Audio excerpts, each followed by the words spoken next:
righty, thank you very much. Good evening, everyone. Today is April 30th, 2025, and this is our 5 o'clock fiscal work session.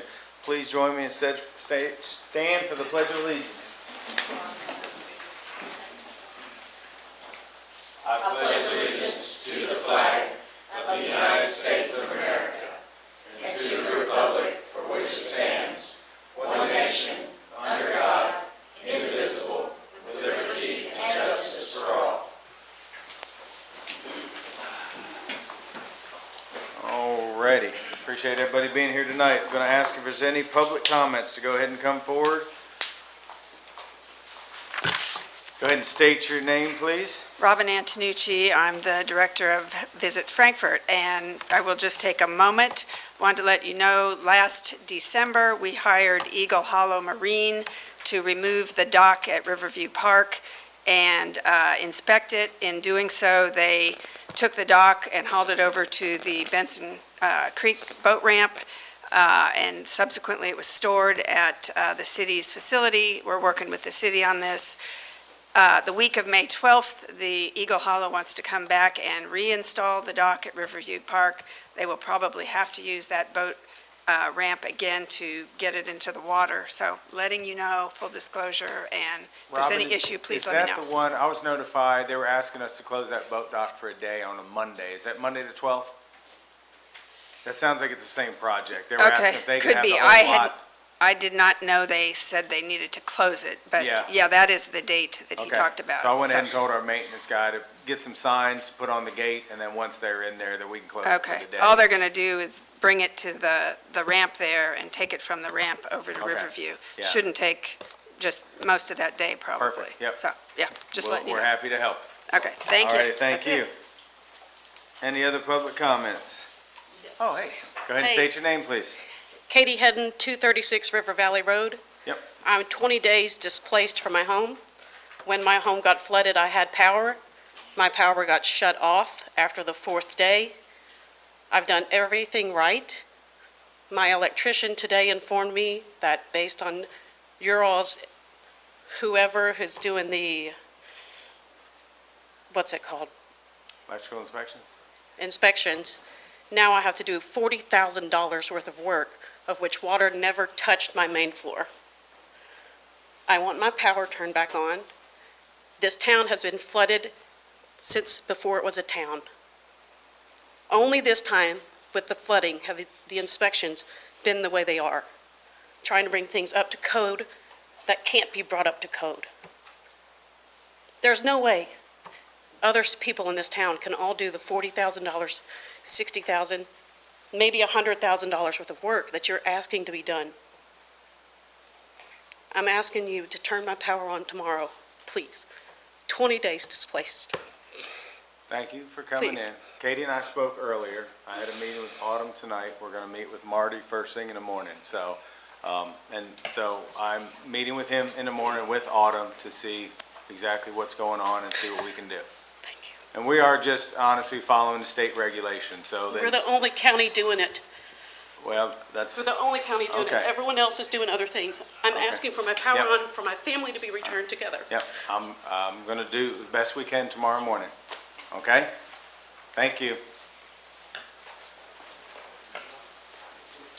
Any other public comments? Thank you, Autumn. Oh, yep. Alrighty. So, Miss Tina Peck. There she is. How are you doing tonight? I'm great. How are you? Great. So, what do you have for the court tonight? Yes, so every year we perform activities for our community rating system program, which you gain points to help lower flood insurance for our constituents. This year I'm doing something new to try to get more points for us. So first of all, I'll go over the CRS recertification annual report, and I'll give you an update on the hazard mitigation plan. In 2024, the Planning and Zoning approved 10 floodplain development permits. These projects include bank stabilization, sewer pipe installation and rehabilitation, fill, foundation stabilization, grading, driveway culvert, and one manufactured home that was determined that the lowest adjacent grade was above our freeboard requirement and did not need a finished elevation certificate. The current number of structures in our special flood hazard area, or the SFHA, in Franklin County is 829. There's 12,629.5 acres in the SFHA. The Franklin County 2022 Hazard Mitigation Plans, Goals, and Objectives have been updated in 2024, and I've broken them down into categories for you. So the flood identification and monitoring, our flood-prone areas are mapped using the GIS data and also the FEMA maps as well.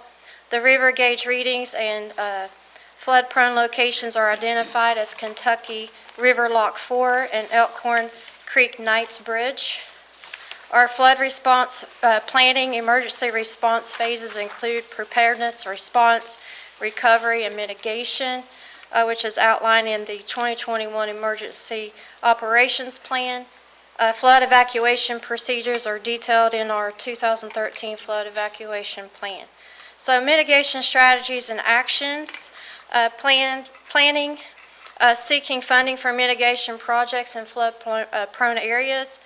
The BRIC grant was unfortunately quashed, and which would have helped our Slickway detention basin mitigation project. Evacuation and public safety, localized evacuation program using websites and social media alerts. Flood inundation mapping is completed. Floodplain management, seek funding. One of the goals is to seek funding to acquire homes in high-risk flood areas. We currently have 2 properties right now under FEMA review for our hazard mitigation grant program. We did apply for this grant in 2023, and we're still waiting to hear back on that. Also, one of the goals was promoting flood gauge placement and monitoring. We have 2 active gauges, and we could possibly do additions to that. Ongoing enforcement of construction restrictions in floodplain zones. Right now, we are currently working on text amendments for our flood protection ordinance. It is currently being reviewed by staff, and after we review it and add our amendments, we will send that up to our NFIP state coordinator, Alex Van Pelt, and then on to our zoning update committee. Just a few more points. You're fine. A lot of good information. Keep going. Awesome. So one of the other goals was our public education. We do an annual outreach to all the floodplain property owners every year with brochures and online resources. Flood information is also available at the frankfurtema.org and our public libraries. One of the things that was my mission this year was to update our Franklin County flood info page. And we have done a great job, especially Andrew Tippett, in helping with that endeavor. That page now includes a document center for easy access to all of our permit applications for the floodplain development, as well as our current floodplain prevention ordinance. We also included an education center and links to FEMA Flood Map Service Center, where people can type in their address and are provided with a flood map of their property with their firm number and their flood zone. So that's it. Thanks. Good deal. Thank you Do you have very any much. Barbara questions? Wisman. Yeah. A couple of questions, but a comment too, Tina. I noticed that very recently our PVA website, excuse me, when you click on a property that's Yes. on there, you now have a direct link to the flood zoning so that you can Yes. see the maps interactive with that. I think Yes. whoever made Yes, that happen during the flood, Sorry. because that's important information that has never been really tied together before. Yeah, so I did get with Will Rhodes, sorry, Will, and made that happen. Thank you. Thank Yeah. you for all you do. Two Thanks. questions on one. I think JW will probably have one of them that I want to ask. Go ahead. But the 2 properties that are FEMA review currently, those were predated this most recent flood event, correct? So that were- was the flood of '21. Yeah. Yes. So do we anticipate how many properties, or do we have any idea yet? It's probably too early to ask with the FEMA folks here, how many additional that we may be looking at as part of this next round of flooding? So if it's my understanding, and y'all can correct me if I'm wrong, but the one that I did in '23 was for our hazard mitigation grant program, which is through FEMA. That is different than, I believe, what FEMA is doing, maybe an expedited buyout, maybe, possibly, but I have no idea at this point. I have reviewed and done substantial damage estimates this past week for 5 properties, and so far, they're not meeting that threshold of 50% or more of the market value, so. Squire, I will say on that, because I've been in meetings about that. We have 6 houses condemned in Franklin County right now. I know FEMA has a program, and NCFS, NRCS. thank you. Basically, Yes. we had a presentation. They're doing a 75-25 for anybody that's in the floodplain who's just tired of being flooded. So I would assume those 6 houses alone will probably be put in for that. So what our portion of that would look like is, I think it's pretty much 13% on us, 12% on the state, and 75% federal government. But they have about $100 million in that account. They just got done purchasing 169 properties in eastern Kentucky. So it's a different program, but I do think we will probably county-wise will at least have 6, if I had to guess. If that helps. That gives Yeah. me some. Squire Tanner. Thanks. You say 6 houses, is that what you said? 6 houses have been condemned to this point. Are they all in the same location, more or less? We have 3 on Big Eddy and 3 on They're Travis all in Circle. my district. Yep, None of them in Belle Park? no. More in the city potentially. And that would be the city, but I don't think there hasn't been any condemned in the city yet. So if this purchase, then the county is gonna own that property? Yes. Indefinitely. And, It'd be the same, we can only plant like a tree or park yeah, you bench or can't, something you like can't that. rebuild on it, I Correct. know. That is correct. That would be Squire Blackburn, That's correct. green space. yes. In perpetuity. Well, first off, Tina, I want to thank you. Okay. You've done a tremendous job since the day you started, and Thank the you. training you've taken, and scoring 100 on your test was great. Thank you. It shows your dedication. But you did mention that the BRIC grant for the, Riverbank stabilization. The BRIC program. Slick away. the BRIC program for Slick Away.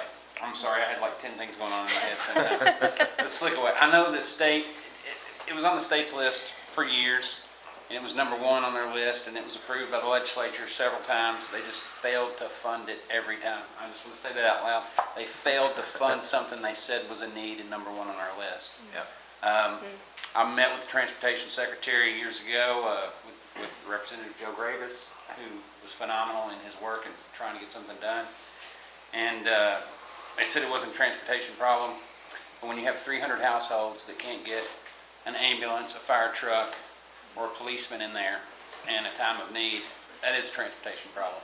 So what's the next steps? What do we have that we can take another swing at this? Because this is something that's gotta be fixed. That's a good question. I'm going to have to probably get with our grant writer, Belinda, and see what we can find that's out there. If not, then let's go back to the legislators. I think the last conversation we had on this was Sorry. HMB's been doing some studies. I think it's one of these things, there's a couple steps, and so their advice at the time, since the ball got dropped basically, is to at least try to get the funding for the planning of it. So trying to get all the research and the numbers and all that together, so, because that's still a pretty good number. The state did I know, they did 3 different plans. I know, Yeah, we need to find out something, though. yeah. I'm sure there's something we can do. Tina, could you just say what, that was a federal grant we were awarded. How much was it? Do you remember? God, I'd have to look at So the it's just been one of document. those programs that's just been dissolved effectively. So money that was coming to our county to fix a problem is gone. Yeah, it's been quashed, yeah. Thank you. Tina, thank you very much. Thank you so much. Y'all have a good night. You too. Alrighty, next I believe Amelia Berry is here. Is she here somewhere? There she is. How are you doing? I'm doing just fine. Good evening. Thank Amelia, you. can we kind of shoot for 10 minutes, you think? That's twice as long as I thought I had, so Whoa, yes, I'll there probably you finish go. right under the... Jenny's tight ship then, yeah. Jenny threw 5 out, okay. We'll see what happens. She doesn't even know me all that well. Thank you all so much. I look back at my calendar, it's been since March of 2022, since I've been before the court to talk about Just Say Yes, the project that I direct at the Franklin County Health Department, so it is a delight to be back with you. A lot has happened in the last 3.5 years for us, as I'm sure for you. Next slide, please, Andrew. So just a reminder that Just Say Yes is a coalition. We're headquartered at the Franklin County Health Department, so there's still a lot of confusion about Yes Arts and the Yes Card at Just Say Yes. There's common history there, that's why we've got that yes in the name, but the Just Say Yes coalition does oversee the Yes Card, and we are based at the Health Department and partner with lots and lots of different agencies, including you all, who've been a valued partner from the very beginning. Next slide. The purpose of our work is to create the conditions in kids' environments that make it easy for them to grow up healthy and drug-free. So this is in contrast to a Just Say No approach, which is about educating kids to make individual choices. What the research is really clear on is, yeah, that might work for some kids, but what really determines at a population level where you have pockets of kids who, pockets of a population that end up using substances early, having higher lifetime incidence of addiction and associated problems, is these day-to-day environments where they grow up. That's pretty common sense, right? And yet that's not the way historically that we've approached prevention. So we are really galvanizing community support around the data. You see a little bit of it in front of you here, and you'll see a little more, to make changes to these environments. Next slide. So, this really started because our community was suffering, the adults in our community were suffering, and our kids were suffering, and we could kind of draw that straight line. And so it was how do we get ahead of this problem? Next. We know that isolation is a common theme, whether we're talking about substance use, mental health, peer relationships, which we started to see some really troubling trends on even before the pandemic, and even kids who may be surrounded by people all the time, but not having that sense of connection and belonging. Next slide. And we know through research that connecting kids through after-school activities is often a great way to bridge that. And so that's kind of out there in the research, and we now have, thanks to the Franklin County Youth Survey that our kids fill out every year, this is local data. So in Franklin County, kids who participate once a week or more in some kind of structured adult supervised activity, this is their lower risk compared to their peers for being drunk once a month, having ever used e-cigarettes, having ever used marijuana, and reporting bad or very bad mental health. Next slide. That's basically the same information. Next slide, just a different format. And so the Yes Card is a voucher. It is a digital voucher, so it's not a piece of plastic, but it's something you could print out and it would look like what you see here. And it covers the costs for things like sports, participation, arts, dance class, 4-H camp, outdoor activities, Canoe Kentucky, positive things that kids can get involved in. It also helps empower the adults who show up for kids to do that work every day. We provide training for our Yes Card providers, and it's a really fantastic way to engage families, as you can imagine, especially now that we are able to cover all of the middle schoolers in the county, which we'll get to in a second, to be able to bring them in 6th grade, the beginning of 6th grade, the kid's going to get a Yes Card, and we can all talk together about not just the importance of the activities in the Yes Card, but the whole spectrum of prevention and the role that families have to play in that. Next slide.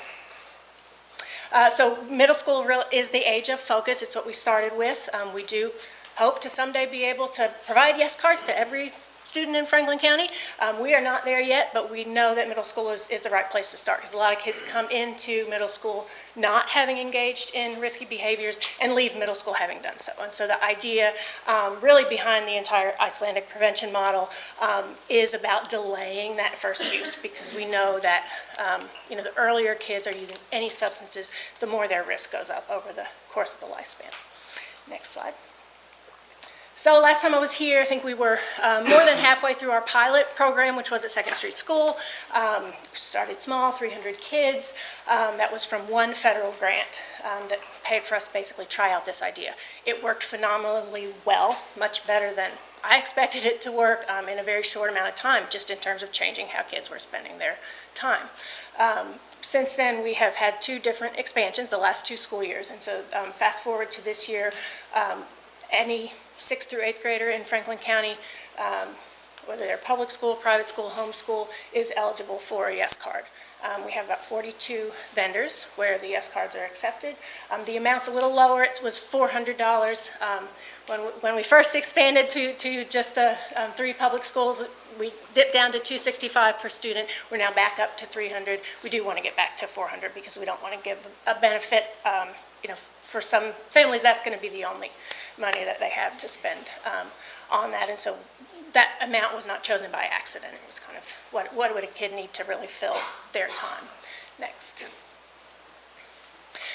This school year, we have also been fortunate to receive funding from the Kentucky Opioid Abatement Advisory Commission, and we just learned that has been renewed. We were awarded again to create what we call the Yes Card Co-op program. So that's a partnership with organizations. The Wanda Joyce Robinson Foundation is our main partner on that, but we also work with the Friskies in the schools, our shelters, DCBS, and that is so that they can refer students who have been impacted by things like parental incarceration, homelessness, apparent inactive addiction, abuse and neglect. Those are things that, by no means write a kid's story for them, but we know that it puts them at higher risk.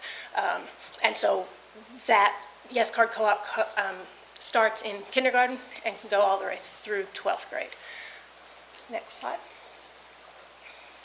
So you can see just kind of trajectory on these 3 measures. So in terms of total students between those 2 programs, we now have almost 2,500 kids in Franklin County who have a Yes Card. Next slide. These are our vendors. You have a little handout that's got those. The most up-to-date list is always on our website, which you have that on your handout. Next slide. You can see Yes Arts is one of the places that Yes Cards can be spent. So we do still work closely with Yes Arts. I won't talk about all of our events. Of course, the Yes Card itself is just part of it. I mentioned, how helpful it is for engaging families. This year, we've done the 6th grade parent caregiver orientation the last 2 years, as soon as we've been able to expand to all of the kids in the county. We also added this school year the Find Your Yes field trip, and that took place over 2 days at KSU Research Farm. Every 6th grader in the county had the opportunity to come one of those 2 days with their classmates, and they rotated through different stations on the farm, and they were able to try out dozens of different activities. And so really trying to give everybody that exposure, because of course we had done some like vendor fairs and things before, but you do them outside of school and you really don't reach the kids that most need to have that exposure. And so it was really very successful, and that will be an annual event going forward. We also had a showcase. I know the judge was there. I think Squire Dykes was there, and I believe some of the others as well. I hope you'll all be there this year. I was not good about sending invites. I will do better this year. This was our first time. We're definitely doing it every year. It was way too much fun not to.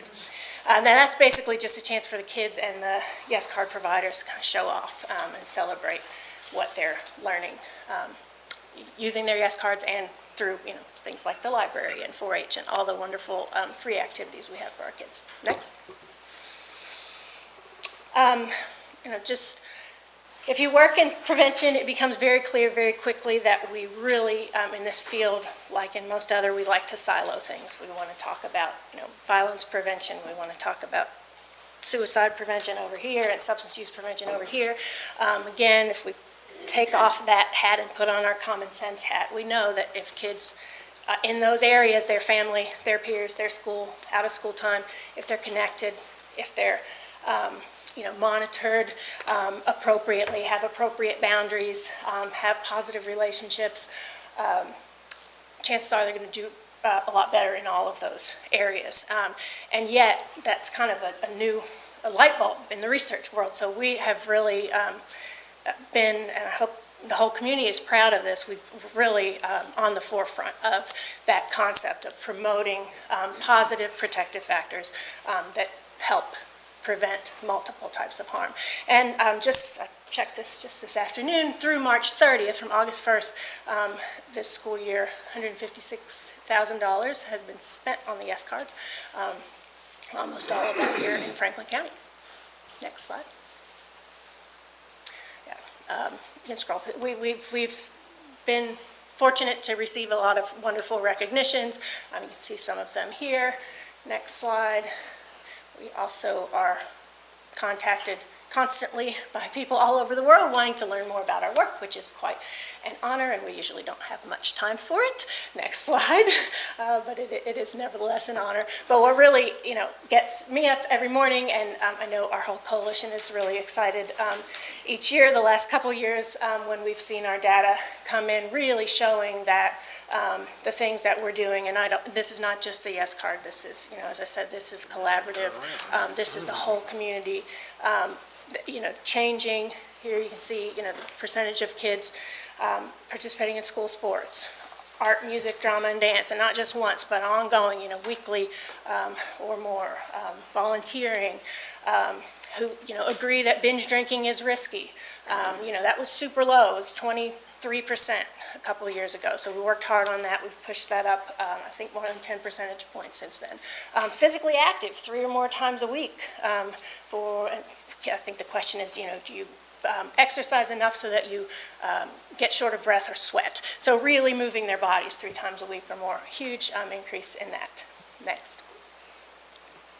And of course, when we started this work, the one caution we got over and over and over is it takes time to see results. And we kept hearing 4 to 5 years until you start to see a change in your outcome data, which is the stuff that people really want to care, that really care about. What your funders give you money to do to prevent substance use will show us the numbers.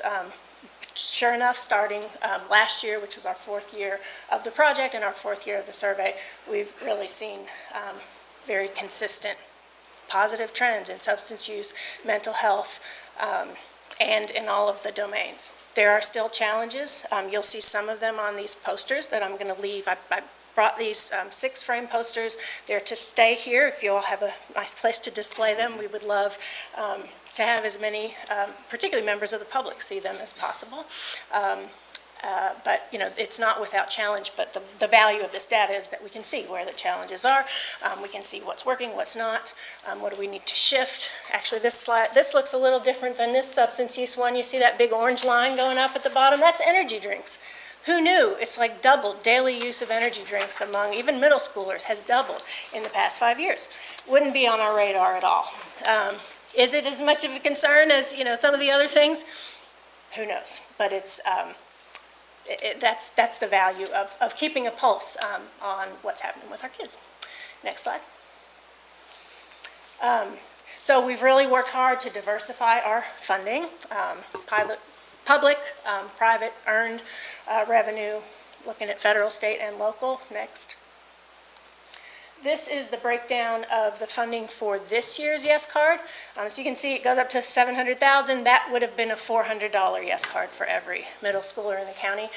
We got to $518, and that got us to $300 Yes Card for every kid. You can see the funders there. It's a mix of grants.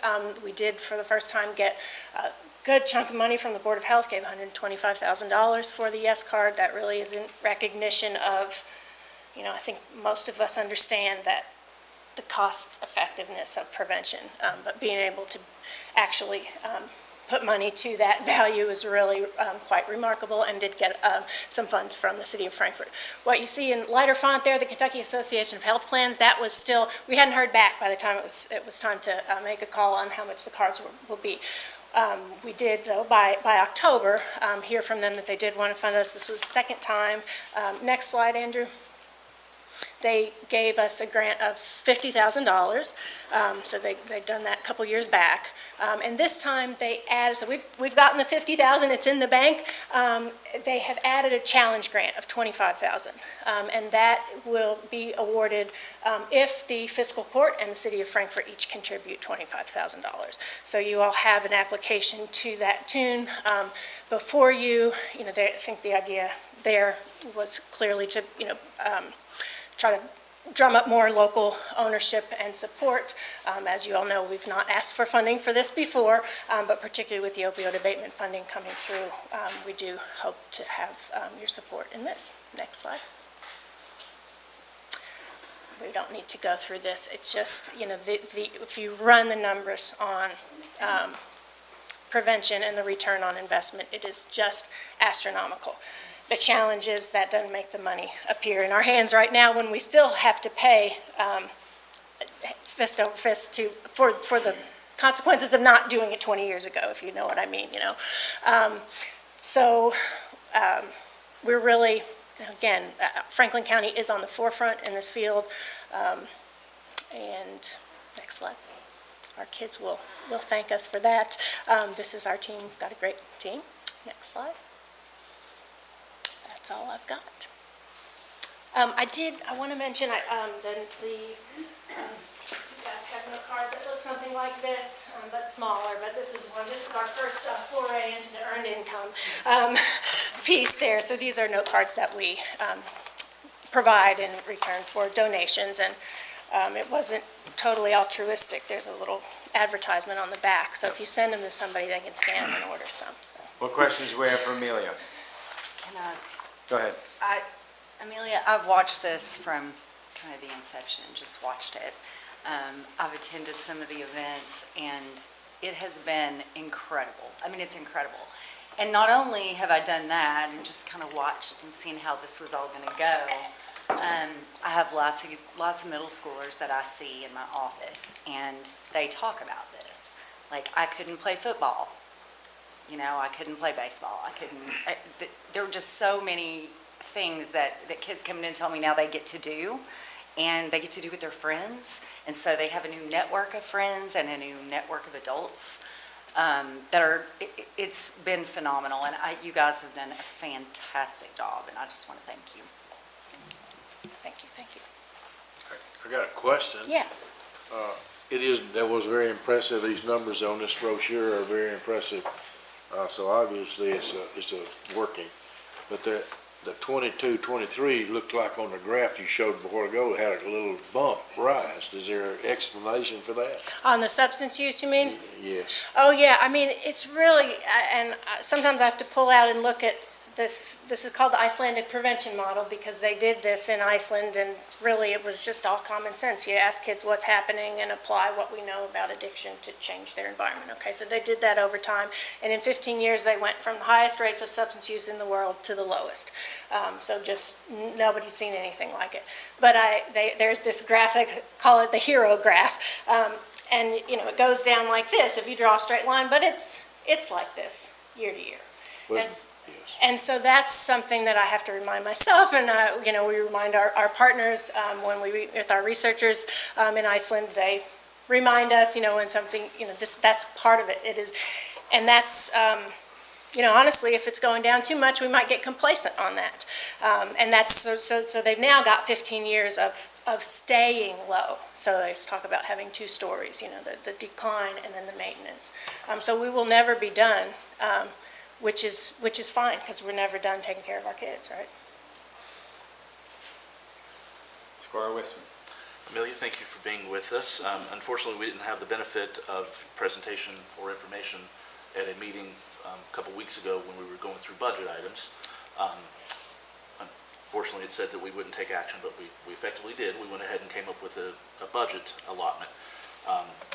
Speak a little bit more, if you will, about the need for $25,000 to meet that matching fund, because right now, as the budget stands for tonight, we only have a $15,000 allotment awarded, although a few of us, I believe, were wanting to fund fully at $25,000 from opioid funds. Can those funds be used, and do you only get the money if we match fully? Yes to your last question, and yes, opioid funds can absolutely be used, and I'm sorry, maybe I owed another email about that. But it should, okay. it should be Yeah, and eligible. we're gonna talk about a couple We're things. having more discussion Okay. about this, so don't worry. Yeah. Okay, Yeah, we're okay. gonna talk about a couple. Okay, Amelia, thank you for all your great work. okay. Thank you all so much. Very well done. Thank you. Alrighty, next we're gonna invite Commerce Lexington up. How are y'all doing tonight? Got the whole row. I mean, that's impressive. That's impressive. We're doing great. Thank you for the opportunity to provide an update to the Fiscal Court on the If you don't regional. mind, introduce yourself. Oh, I'm sorry. I'm Andy Johnson. I am our Chief Policy Officer and our Director of Regional Engagement at Commerce Lexington. I am joined by our team by Bob Quick, who's our President and CEO. Jenna Greathouse is our Executive Vice President for Economic Development, and Betsy Dexter is our Senior Vice President for Talent and Education Strategies. So this is part of the team that's helping to provide the administrative back end to this regional competitiveness plan. But this really is a team effort between our local governments, our economic development professionals. I see Penny here in the room, education partners, business community, chamber leaders. This is an effort where it takes all of us moving in the same direction for this to be successful. So today we're just going to give you all a very brief update on the history of this, where we are today, what we've accomplished over the last year. And you all have been at the table. We appreciate Franklin County's support, the judge, Penny, being part of this effort, and hope that you all will continue to be engaged and may consider a financial investment to support the effort, because as you'll see, a lot of this is marketing, a joint marketing effort for the region for both jobs and for talent. Really, that's simply what this is about, just trying to identify some action items that can be mutually beneficial to all of our communities and really elevate what we're all trying to do to attract jobs and people and talent to the region. So next slide, please. Thank you, Andrew.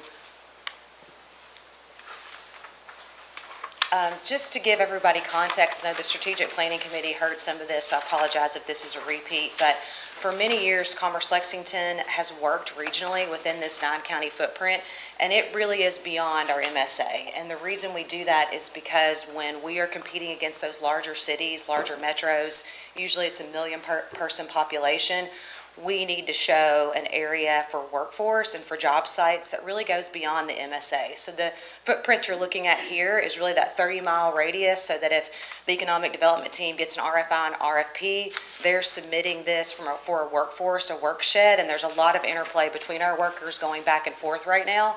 And then also for job sites, we're just more competitive when we can show the sites that we have in the region, the quality of life amenities, the housing access. We're just a stronger product when we look at this regionally. And so again, our economic development professionals have been doing this informally for a long time, coordinating for job attraction. We've been working with public policy to set priorities as a region for over 20 years. And then our chambers have been working on leadership programs. But this effort is really meant to take us to the next level in terms of being more strategic. Next slide, please. So as background, in 2021, we, as Commerce Lexington, just convened a group of regional leaders. 45 leaders represented the 9-county, both government and private sector, really as a focus group and advisory group. We worked with 2 nationally known economic development and workforce consultants to look at where we were as a region economically, what were our challenges, what were our strengths, what were those opportunities for the future if we all worked together to resource some action items. So that process took about a year, and we came up with this regional competitiveness plan. Next slide, please. And so some of the things that we had to educate ourselves on are, what does it even mean to be competitive? What is place-based economic competitiveness? And we show this just for you all to see. These are the data points that national site selectors, businesses, even people are looking at when they're considering where to locate or where to live. And so there's a lot of different things that we can be working on as a region, as a community. Next slide, please.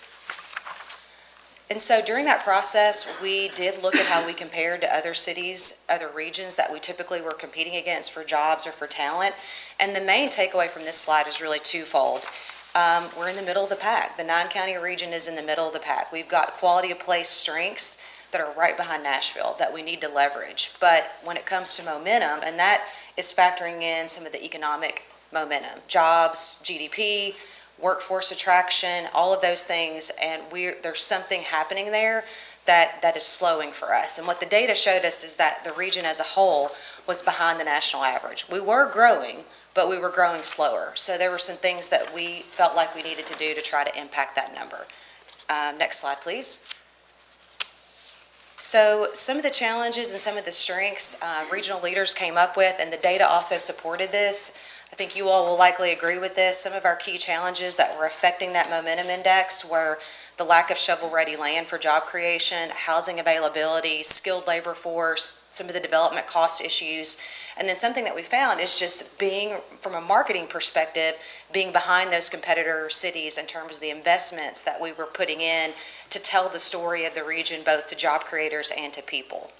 But on the positive side, we've got a lot of strengths to lean into, and a lot of those are our quality of place indicators. And if, Andrew, if you don't mind to click one more time, those will pop up, and you can see those. Healthcare, our location, safety, schools, all of those things are part of our story that we need to elevate and tell more clearly. Next slide, please. So some of the things that we've looked at and we continue to monitor, and I show you this was something we looked at last fall during our annual regional summit, the job growth in the region. And so over the last 5 years, we've had steady job growth, anywhere between 17,000 and 20,000 jobs across the region. So that's positive. When you go to the next slide, you'll see our regional labor force. And if you do the math, it's actually on the next slide, you will see that we're just not producing enough workers, enough of that prime age working force to keep up with the jobs that we're creating in the region. So that's something that we need to work on. And with 10 plus colleges and universities right here in the region, trying to work on retention as well as attraction strategies are really some low-hanging fruit for us to focus on. Can I Next. ask you quickly? Yeah, sure. You said this was last year, but it has a 5-year span. That's correct. We looked at that. We're doing an annual convening event called the Regional Summit. You all may have seen that every November, just really as that annual benchmarking event. And this is the slide that Ted Abernathy with Economic Leadership, who helped us draft the plan, he showed that last November, and he kind of looked at that 5-year snapshot based on the data they had at that time. Thanks. So Third in growth. the other piece of this, we did do some surveys into some of the cities where we knew we were losing young professionals to. So that would be Cincinnati, Indianapolis, Nashville, and Chicago, just to survey and see, what they were thinking about our region. And the biggest takeaway from this slide is just that we are unknown to those individuals. So not a negative, but if we can tell our story better, they just need to know more about the opportunities we have to live and work in this 9-county region. So next slide, please. So the reason we put this slide up is just to share with you all that this was really based on a lot of collaboration, talking with regional leaders, doing focus groups, doing surveys, having regional meetings to come up with this plan. This wasn't just Commerce Lexington putting this together. This really had a lot of input from the leaders throughout the 9-county region. Next slide, please. So these are the 3 measurable goals that we're looking at every year to track our progress at a high level. We're really trying to impact the number of jobs, our wages, our GDP, to at least get those to the national average and stay there, if not go beyond that. In terms of the regional labor force, we're looking to attract and retain more of those prime age folks, anybody in that 25 to 55 range here in the region, as well as just continue that intentional policy advocacy at the state level and at the federal level to attract back investment to the projects that we know are really going to impact competitiveness. Next slide, please. So these are the 7 action items that our regional leaders determined. We didn't want to have a strategic plan that had 20 things that no one worked on. These were the things that the regional leaders felt like were low-hanging fruit, that if we worked on these together, it would benefit all of our communities. And you can see those listed there, and we divide that into economic development, talent attraction, and policy, and we'll go a little bit more in depth in that later in the presentation. Next slide, please. So again, talent, economic development, and policy. And Andrew, if you don't mind, yeah, I know there's a lot of clicking. We'll go to the next slide and just give you a progress report on where we are today. So with talent and workforce, so it really, 2023 was spent resourcing, making sure that we had the financial investments to support the plan. Last year was really our first opportunity to get some things off the ground, to show you what this could look like beyond just concept. And so Betsy on our team has been leading this effort, and what we've been able to do is to launch a new talent attraction website, lookatlex.com. It is a one-stop shop, over 30 pages of content that really is that digital front door to the region, both living and working and playing here. Nothing like that existed. You have the tourism sites, you've got economic development, but we really didn't have a place for people to go. So that's a huge success. The part of that that's driving people to the website is launching our first ever paid digital marketing campaign to talent. And we're starting with warm audiences to be most efficient with the dollar, and that is visitors to the region, people that are looking on websites, people that are visiting those key attractions, and then also our alumni of the 10 colleges and university, and strategically serving them with ads about living and working in the region and coming home. In addition to that, we've got a talent resource hub for employers, educators, people that are looking to attract talent, just providing them with the resources they need to better promote the region. Next slide. And so these are some of the early results of the first 6 months of the campaign. What you'll see is that over 3.5 million individuals have been reached with these digital ads.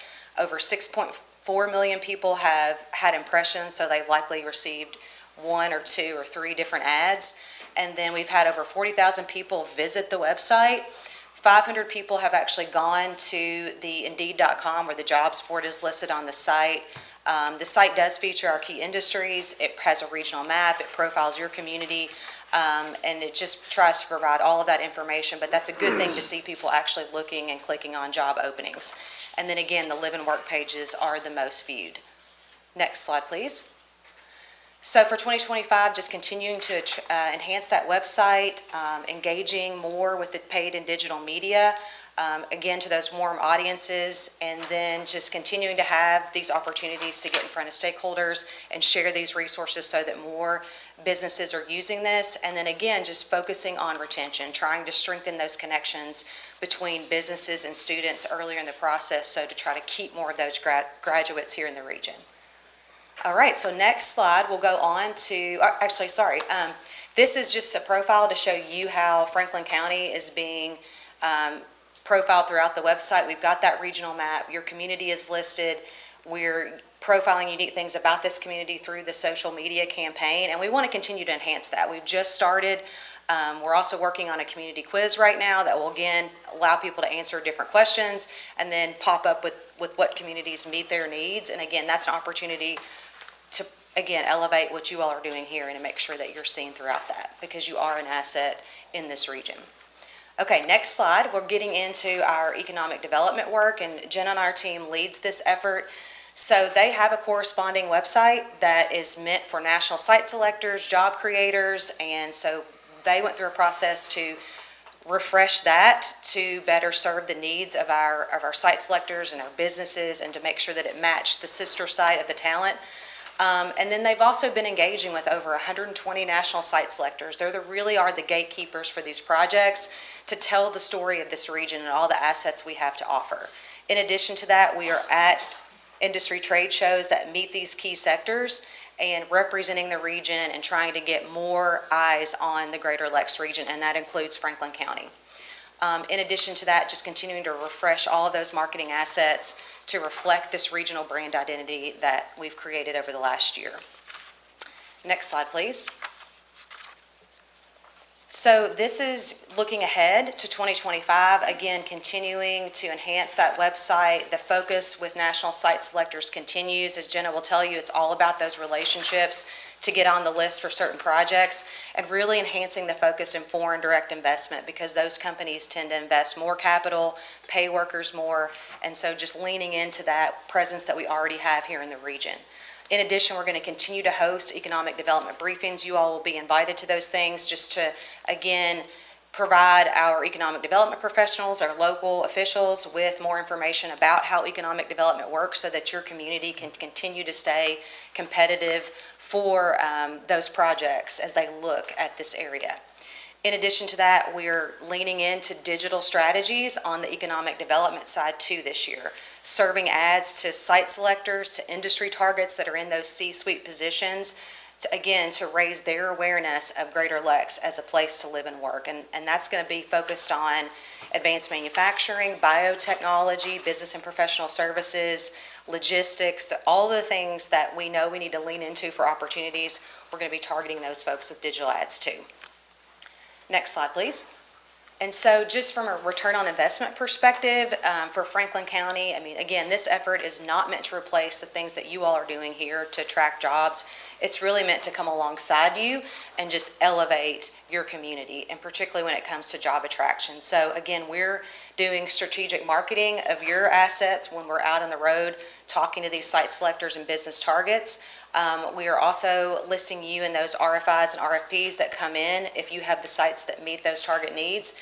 And then providing, you have access, Penny has access to, the judge has access to data and reports, economic impact models, really to show how if a company located here, how that would increase your payroll taxes and help with local government needs. Any of those marketing assets, again, we're here to support you all when you're making those pitches.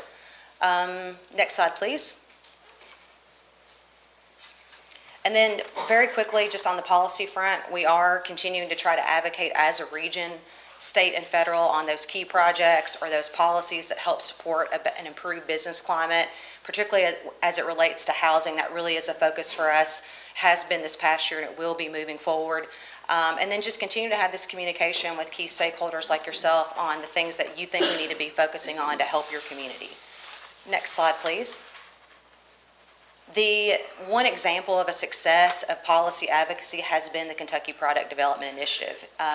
This program has really helped elevate and accelerate addressing a key challenge of jobs land throughout the state, but particularly for our region. And so we just wanted to show this to you all. Since the program's inception, and the General Assembly has continued to allocate funding for it, we're going to keep advocating for that. You can see the number of sites that are in process that just improve the inventory that we have available to market to those job creators.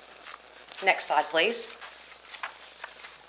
And so again, just with policy, we're going to be really focused this coming year throughout the interim and the next legislative session on housing affordability, trying to figure out what policy solutions can help put that infrastructure in place, much like we've done for the job sites, because it is critical for workforce attraction, and just continuing to work on other opportunities that help improve our business climate. Next slide, please. And so how this is funded, because as you can see, a lot of this, most of this is marketing, is really elevating our marketing and our storytelling of the region. We feel like we're better when we tell that story as a unit, as opposed to us each individually trying to do that. We can cut through the clutter with a united message.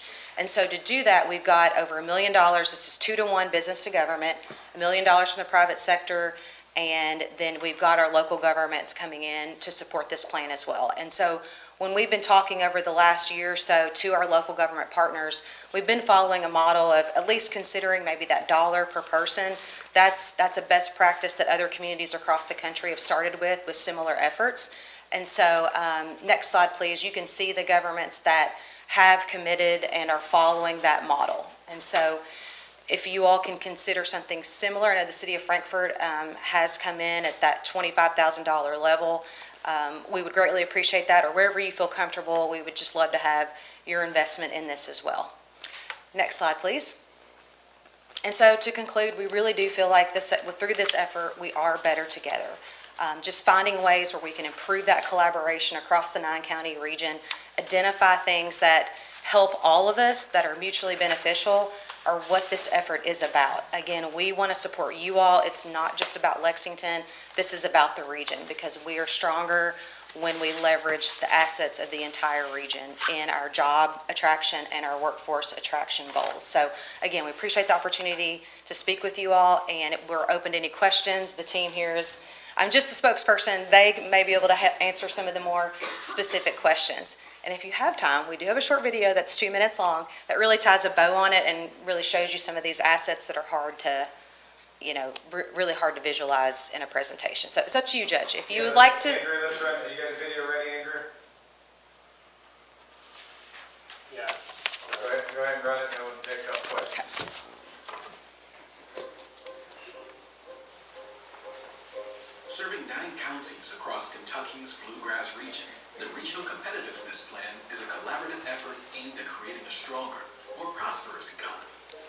Public and private sector leaders are joining forces with key initiatives to make the region more competitive for jobs and talent. Despite Central Kentucky's exceptional quality of life, there are key challenges slowing economic momentum.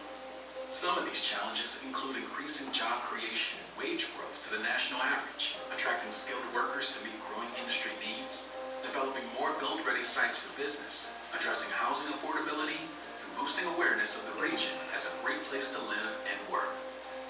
Leaders prioritize measurable goals and action items across economic development, workforce, and policy. One of the initial successes of this plan is the creation of a regional brand, Greater Lex, which is a best practice in economic development marketing. The brand establishes a unique identity for the region, unites messaging around jobs and quality of life, and elevates regional awareness with key audiences. Another major milestone is the launch of lookatlex.com, a new talent attraction website that serves as a one-stop resource for prospective workers. The site contains over 30 pages of content centered around living, working, and playing in Greater Lexington, including a regional interactive map, cost of living calculator, regional jobs board, and key industry profiles. Additionally, our first ever digital and social media talent attraction marketing campaign is promoting the region as an exceptional place to live and work. The first phase of the campaign is targeting alumni of Greater Lexus colleges and universities, as well as regional visitors, with the goal of increasing the local talent pool for employers. We've also refreshed our regional job attraction website, located lexington.com.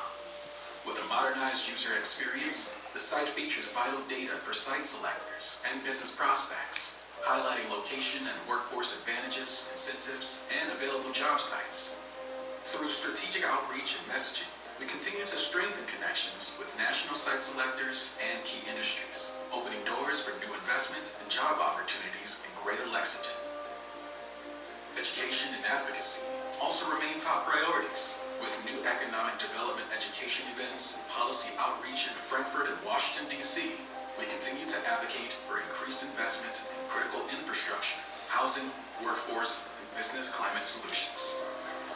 Financially supported by both business and government leaders, the Regional Competitiveness Plan receives a total annual investment of $1.6 million.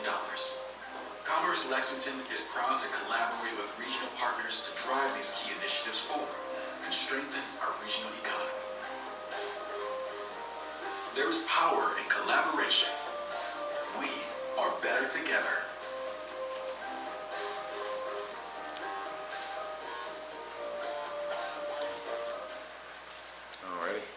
Andy, again, thank you. Court, what questions do we have for Andy or the team that is here tonight? Squire I Tanner. got one, simple one. It's kind of a chicken or egg question. How you recruit skilled labor without jobs? Well, that's a good question. I think we can show that we are adding the jobs, and so I think the biggest challenge for us right now is more of that skilled labor piece. What we continue to hear from employers, and Jenna can address this too, is that they're still having difficulty finding enough people and the right people. So staying focused on the retention efforts, working with our schools to make sure we've got programs that are filling those pipelines, and then educating about the programs that our schools are offering to parents and children and kids as they're making those decisions is going to be critically important. So I think the jobs piece, we're doing a pretty good job there. We can always do better. But the workforce piece is important, and it's also something that when businesses are looking to locate, you've got to make sure you've got those pipelines in place. Jenna, do you want to offer anything else? Well, it's coming from a International Brotherhood of Electrical Workers father, that's a skilled labor, and they have to have jobs to go to. I mean, you got to have some place for, and that's just the one that I know about. I know you got all kind of skilled labor that has to be skilled. And they have to have a place to work, or they're going to go to Nashville or wherever there's places. So. And you bring up a good point about, I think, something that we've seen is we've got to do a better job of having a place where people can find those jobs, where they can know about those opportunities, and having those listed in an easy place for people to find is important, and that's one of the goals of this effort. Other questions we have? I'll go as far with Several things, if I could. So many initiatives seem to take into account that there's just sort of a bucket of people that are willing to be transient all across the world that somehow suddenly settle. And I think there's not enough attention given to the period of time in their lives when they make those decisions to settle, which is usually around college or your first jobs, and not enough focus on building up the homegrown talent and the people that we do have, rather than focusing on getting those people with skill sets matching with jobs that are external to us. So could you speak a little bit about the initiative in terms of building the local talent, working with colleges, and trying to create those jobs and opportunities here in our own region, which I think has a much more likelihood of success than trying to attract external talent who are potentially, in my perception anyway, more drawn to opportunities where there is a much larger opportunity for living, right? In Right. those sectors like Chicago and Nashville. But Betsy can address that more specifically because she's leading it, so if you want to come up. But I think, Betsy, do you mind coming to the mic, please? one thing I will say as Betsy's coming up is it's a both and. It's both retention, trying to find opportunities for those students, connecting them with businesses sooner, and also doing the attraction, because current needs, we just don't have enough people, so we've got to be doing both approaches. But I'll let Betsy address more specifically some of those things that we'll be working on. Yeah, so Andy's right, it's both, and if you look at the numbers, we're gonna have to think about it. So you even think about boomeranging people that were here, that left and came back, we want them to come back. But even part of the site that we didn't show, Handshake is a platform that every college and university uses, and so one of our goals is to make sure we're getting everybody using Handshake. When we look at the numbers, there's a real gap there. So there's a platform that exists where students go on to look for jobs and internships, but maybe employers aren't posting on that, and so that's an easy kind of low-hanging thing for us that we'll work on this year. So really connecting businesses and students together is a number one thing for us from retention, but also having the site a place for folks to go and look and see what is life like here. There's a lot of times when you talk to students, they may or may not understand what it's like to live, where do you live, quality of life, outdoor sports, food, culture, you name it, everything's on that site. So while we talk about it from an attraction standpoint, really that place of information is for anybody that wants to know what it's like to live and work here, whether they're growing up in it or coming back home or have never been here before. It's kind of all both and. Could I ask you to elaborate maybe a little bit on this initiative started obviously pre-pandemic and changed the world, and there is a huge focus, at least from my colleagues in my age group, that is looking for remote work and looking to find their sense of place, the place that they want to live and raise their kids, and the job is coming secondary and or completely subjective to remote opportunities that still keep them in the place they want to live. And I feel that there's a huge segment of the population in this region that is looking for exactly that. Looking for remote work, but to stay here. Yeah. How much of a focus will this initiative have? I think it's up to the employer on how you, promote the jobs within your company. So, of course, we would love for you to stay and work for local companies, but remote work is a huge piece to it.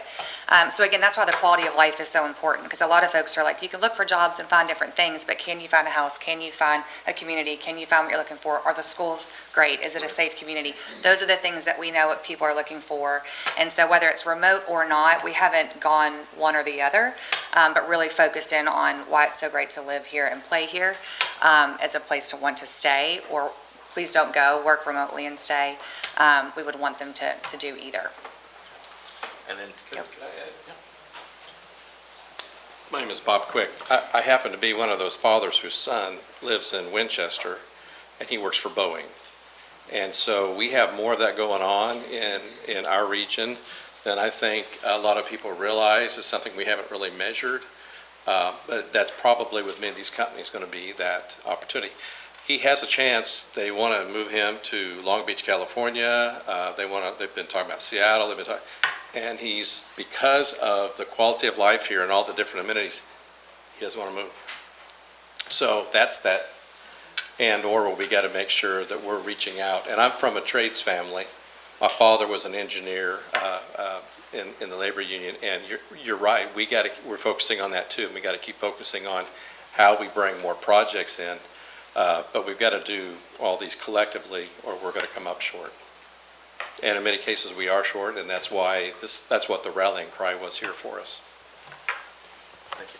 we have a gentleman here that works for Boeing in town that came back purposely because this is his hometown and refuses to leave now. And that story is replicated time and time again with the age group of 30 to 40 something. And I know so many of them that chose where they're going to live before they choose the job. And I think that's a critical component that can't be overlooked in this initiative. So my final question, I think, is just sort of if you have, maybe you've not had enough time yet, but wondering about kind of the metrics of the return on investment of the initiative. You know, how far is the money going in terms, we have sort of your reach and your brand identity and some of that things that are fairly new, but what about that return and what are we seeing in direct metrics of Great people question. coming in?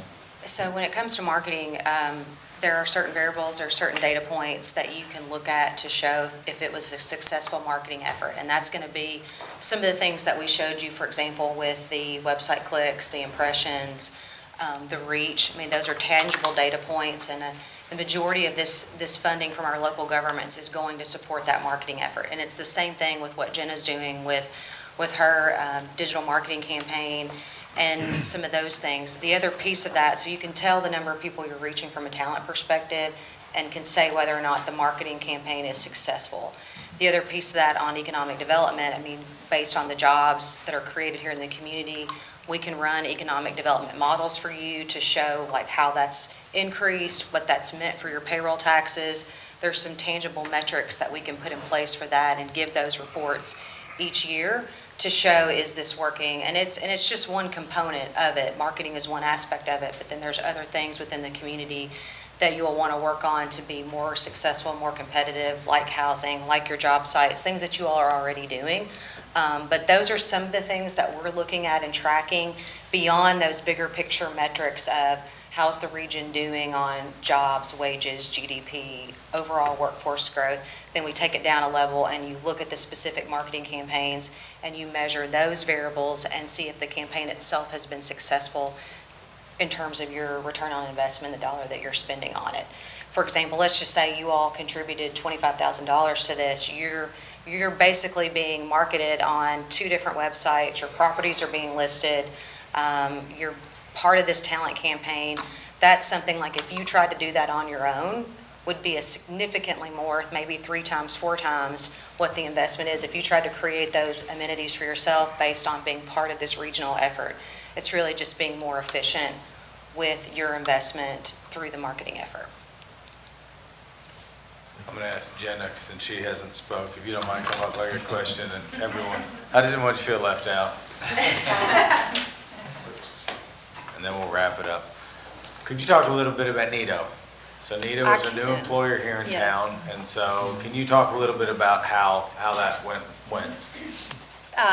NITO was in Lexington, and they needed additional space. So we, of course, talked to Penny, and they were looking at buildings to start, to do more distribution, and then they had some issues in Lexington. They didn't have anywhere to grow or expand, and they decided, well, Frankfort's going to be a good opportunity for us. We think because we can't do it in Lexington, let's just take it all to Frankfort. And for us, that's a win. So we're still keeping the company in the region. The employees are going to be able to come from the same locations where they were coming from. So thank you, Penny, for all your efforts on that project. And it's kind of a golden rule between economic developers. If you have a company looking in Frankfort that is in Lexington, we always tell each other.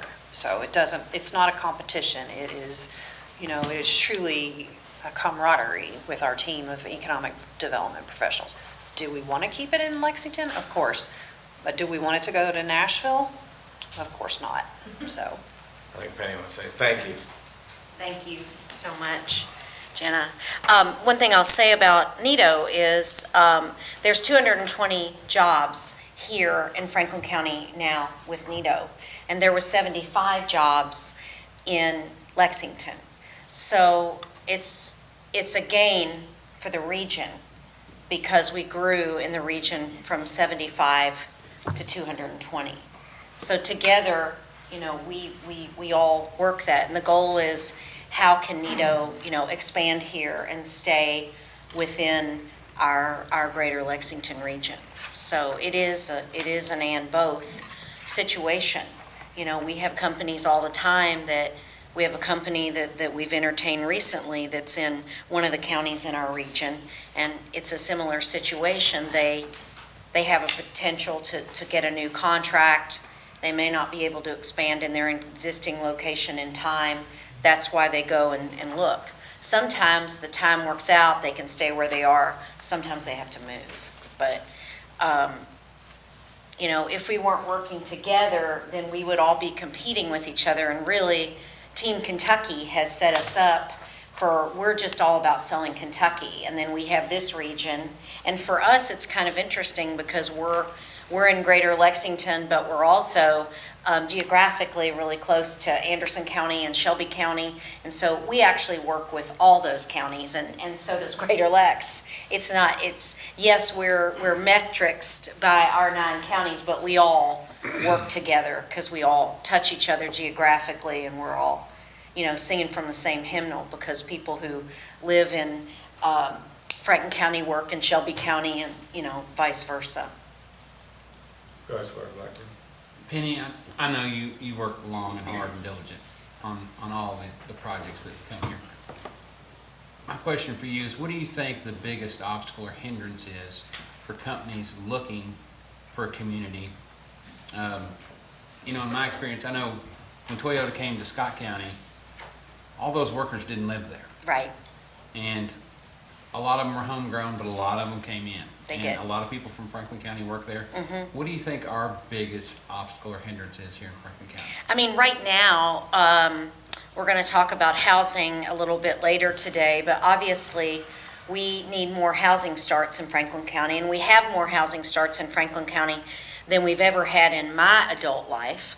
And many of us in this room went to high school together and have seen that, over these 30 years. We've got zoning for like 600 just in my district. Right, so that's one thing. Number 2 is that, no product, no project. That is, we haven't had any amount of developable lands for advanced manufacturing that are clustered number of acres on a large U.S. highway with access to water, sewer, gas, and electric. So that's been Franklin County's issue, because the industrial parks that we do have no tracts available over 10 acres. And really, we only have 30 acres in Industrial Park 3, which is not even zoned industrial, it's professional office. So we're full. And there is vacant land, but for instance, it's owned by people that don't want to sell it. We have several important factories here, some which have been here for 40 years that came in with Toyota. They have farms adjacent to them, and they're going to keep those farms because they might need to expand or they want to have that buffer. So our 2 biggest issues are we haven't had housing starts and we haven't had land. Now, in my previous life as a design builder in multifamily housing for Weber Group, the biggest issue with Franklin County has been our rent structure hasn't supported the investment of the cost of construction on market rate apartments or houses which are in the middle sphere of housing costs. So we've had lots of $1 million homes, and we've had lots of lower income type homes, not as many as we need in that area, but we haven't had any middle range homes. Now rents, and the reason I believe rents have caught up in Franklin County, and now people are on Franklin County, is because our median average wage has grown. We have counties which are filling up around us, and so the next logical thing is to come here. That's driven rents up. Wages have increased, not as much as rents, but when you think about just the middle tier, right? Not affordable housing, that's a different conversation, but just that middle tier, rents here have increased, and homeownership and the value of that in that middle tier. And so from an economic development standpoint, we are now firing on all cylinders. Now, that may hurt some of our efforts on the affordable side. We have to make up those gaps. But just thinking about it from the standpoint of economic development, rents here have now caught up to some of these shoulder communities. And so developers are able to make the numbers work here for market rate apartments, townhomes, single-family homes in that $350,000 to $500,000 range, right? So we have a holistic ecosystem issue here. So does that help answer? I just wanted everybody else to hear it. Okay. Penny, thank you. Any other questions for Lex? Go ahead. Just a comment if I can, Penny. Please. I think a larger hurdle, and I have to say it every time because it's not verbally said, but I Please want say to it to pound me, it I'm out into the listening. community, is that we've always defined economic development in one way, as industrial parks Right. for a large chunk of our history. We have not focused on the natural landscape, the Right. remote work, the potential to live and work remotely and draw people here because of the landscape and quality of life, the affordability, all that kind of thing we have. We've not focused on the home-based businesses that can expand and work nationwide, like the Woolery is always the great example. And we don't define our tourism industry as real economic development, even though it drives this community almost singularly Right. outside of state government. And thinking that, our community's understanding of economic development is still mired in industrial land space, and I think that's our biggest hurdle and our biggest mistake. Well, and we have now this economic development strategic plan, which is focusing on 4 or 5 different legs of that economic development stool, all of which you have mentioned, including professional services that support the capital, advanced manufacturing, but tourism and quality of life and remote work. And I believe that our partners at Commerce Lexington understand that. Because it's the same for many of the counties in our cluster. Certainly, in Fayette County, tourism is a huge piece of that, as well as the horse business. We don't have as much of that. But I think all of us recognize that that is the future. It's a multi-leg stool where maybe when one industry is up, others are down, and vice versa, and that keeps us balanced, So I share your understanding. Thank you. We just have to talk about it more Okay, often. good. Let's do We it. need to. All righty. Andy, Bob, Betsy, Jean, thank you very much for coming up tonight. Thank you. I'm gonna do a little audible here. Nicole, I'm gonna let you stand up. So I met a couple really cool people, and I'm sorry that your friends had to leave. No I was trying to, keep moving, but, so Saturday morning, I met Nicole and her team down at, the Capitol event for the kickoff for Derby. So she is going to share with us some information. FEMA is here. I think everybody knows, without talking about the whole disaster, Friday, the president signed individual help for everybody. And so Saturday morning, they were here. So why don't you kind of tell the court and everybody watching kind of what you all are up to? Yeah, again, so my name is Nicole Wilson. I am a public information officer for FEMA and on the ground doing essentially what you guys do, and that's serve the people here in Franklin County, here across the state of Kentucky. So just a couple of things. Number one, thank you for your partnership. We always say that recovery after a disaster is a whole community approach. FEMA can't do it by ourselves, and it starts local. So thank you for all you guys have done to really jumpstart that recovery. Just to talk a little bit about what we're doing, we are on the ground.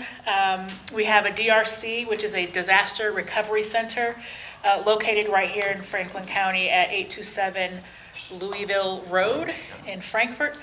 And basically, those who were impacted by that flood can go over there, speak one-on-one with someone from FEMA, talk to them about the kind of damage they had, show them any photos, and work with our team to apply for assistance right there. They'll walk you through each question on that application and make sure you can get registered for FEMA assistance. We've seen steady traffic so far at that recovery center. And basically FEMA is on the ground. We provide assistance to both homeowners and renters. And a couple pieces of information critical if they have insurance. I know I hear a lot of people say there was no insurance because they weren't prepared for a flood. If they do by chance have insurance, we ask that they file a claim first and then come see us. We will need that insurance letter. Law prevents us from providing the same assistance for the same types of things that your insurance will cover. So we will need to see that insurance letter before we can approve their application. So you may see people initially apply and say, I didn't get approved. If they have insurance, it could be because we still need that letter. And also, we are hearing that obviously renters and even some homeowners have been displaced, and we don't know how to get in touch with them. So if we can just kind of make sure people understand that they are eligible to apply for assistance. Some of those individuals who have been displaced don't have insurance. Come see us. FEMA may be able to help cover some of the hotel costs that they are incurring right now, and also can help cover some of the expenses if they're staying on the couch of a family member or a friend. So come see us if they had any type of damage, had to be displaced. Also, we know that after rain comes mudslides, sinkholes, land movement. If damage to your home is caused by one of those phenomena, and it's directly caused by a storm, FEMA may be able to provide some assistance there as well, okay? Private roads and bridges. We hear some people own their own road. They are eligible also to apply for FEMA assistance. We may be able to assist there if there are multiple owners. So say 3 neighbors own the road, all 3 of them will need to apply for assistance, okay? A lot of times we don't think about medical equipment. Many people lose a wheelchair or a motorized scooter. FEMA may be able to assist with replacing some of those items as well. And also, we just want to make sure that people understand that fraud increases after disaster. Unfortunately, we have con artists out there who like to take advantage of people in their hardest days. So if they run into someone from FEMA in the field who is engaging with them, I didn't bring mine in because I didn't want it on camera, but we always wear a badge. It is an official government badge. They can always ask to see that badge. If they are not sure that their person in front of them is really from FEMA, they can call our hotline, which is at 800-621, I will repeat it, 3362. Again, that's 800-621-3362. And again, we've seen some steady traffic coming through that disaster recovery center. Our teams are here to help. If a person cannot get to a disaster recovery center, they can always apply online at disasterassistance.gov. They can call us at that number, 800-621-3362. If they're tech savvy, they can use the FEMA mobile app and go on the app and apply. Or again, many people like a personal touch, so they can always visit us there at that DRC. I did hear somebody's question about the HMPG grant and how that affected this community. My 2 partners here, Carolyn Robinson Tucker and Jessica Harris, work with our intergovernmental affairs. They also took a note and can be in touch with you to kind of help you kind of understand and work through some of that. All right, what questions do we have for Nicole? Squire Wisman. Thank you for being with us, and thanks for working in our community and all the communication that's been going on. One of the biggest hurdles I'm hearing right now from residents is that their insurance policy doesn't cover a hotel room or a relocation during this period of time. And so many people have been trying to live in a flooded building and dealing with mold issues, maybe staying on the 2nd story and trying to mitigate the 1st story and just trying to navigate. Could you speak to how they could be helped in those particular processes? Sure. The first thing I would say is come see us. We cover uninsured and underinsured individuals, and we want to make sure your home is safe to live in. So if there's a mold issue, a contamination issue, please come see us. Let our teams know. They'll help you get that application entered. Be sure to talk to them about that issue specific when you apply, and we'll try to see how we can help fill in the gaps where insurance won't. Thank you. Any other questions for Nicole? Again, thank you for coming. I will say I was very impressed yesterday. I had to meet the plant board down at Big Eddie. I'll get you. And there was already somebody from FEMA down there knocking on doors, meeting with people. So I think that's important. And she did have the badge on. So Squire Sebastian, go ahead. Thank you, Judge. I just wanted to say, while the flood, that week after the flood water was going away, FEMA was actually on my street. Yeah. in a buggy checking on people. So Yeah. they were on the ground kind of doing a canvas and a pre-assessment. They did a lot of the assessments. So yes. they have been here early. Absolutely.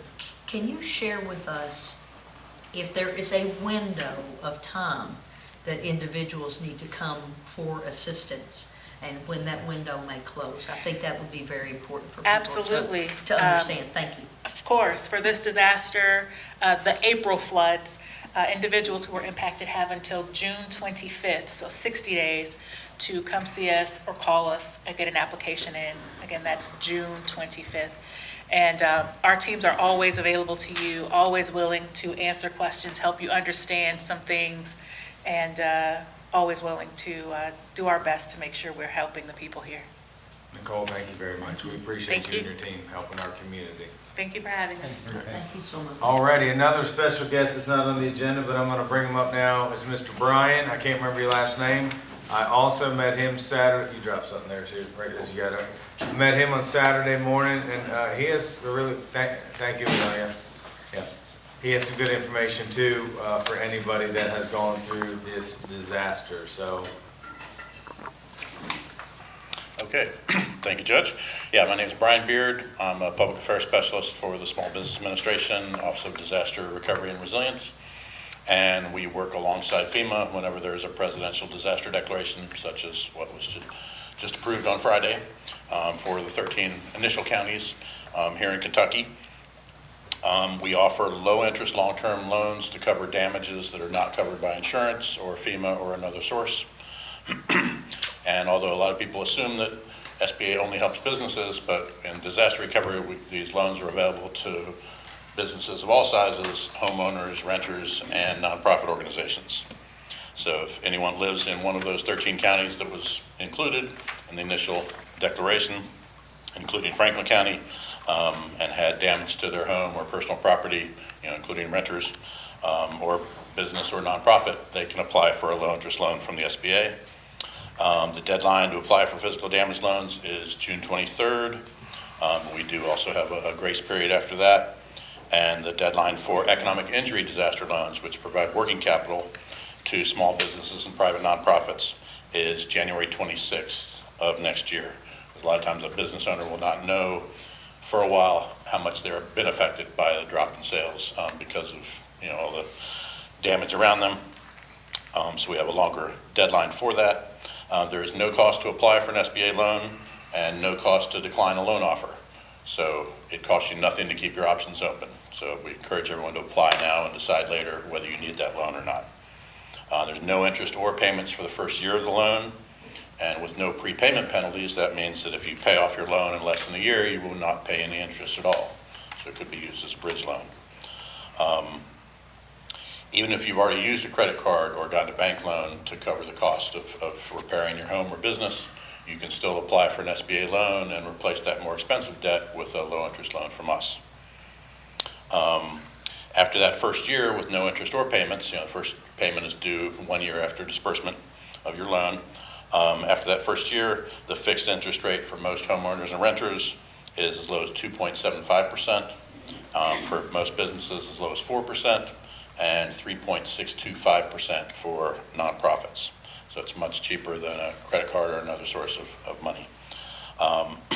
If you're not sure you will need a loan or still waiting on your final insurance settlement, we want you to apply before that deadline, and you can always decide later. Even though we do not cover damage that is covered by insurance, you do not need to wait for your insurance settlement. A lot of times those insurance companies take quite a while, or they might offer you less than it takes to fix your home and you need to appeal. So I suggest if somebody does get an estimate from their insurance company that's less than they need to fix their home, they should get a detailed estimate from a licensed contractor and submit that with a copy of that with their appeal to the insurance company. And the loan terms can be up to 30 years, so that can be very small payments. For example, a $25,000 loan at 2.75% with a 30-year term would only be a little over $100 a month. So it's less than a cable payment, cable bill. A very affordable way to fill that gap that's left by insurance to get you back in your home and fix what's not fixed already. If you have a high insurance deductible, an SBA loan can be used just to cover that deductible. And any other damage that's not covered by insurance. Also, if you're approved for a physical damage loan for a home or business, you can request an additional 20% of the total estimated cost of the damage to be added onto that loan to build back stronger, to try to mitigate, any future damage. There have been studies showing that for every dollar spent to try to build back stronger might save you $6 or more in future damage. So we encourage people to take advantage of that. That could be used for changing the landscaping, building a retaining wall to try to prevent flooding, putting in a sump pump, elevating your utilities, your hot water heater and furnace several feet off the ground in the basement so that the next time there's flood water, it won't be washed out again, things like that. For loans up to $50,000, there is no collateral required and no closing costs. So if the loan is $50,000 or less, you don't have to put a lien on your home or business.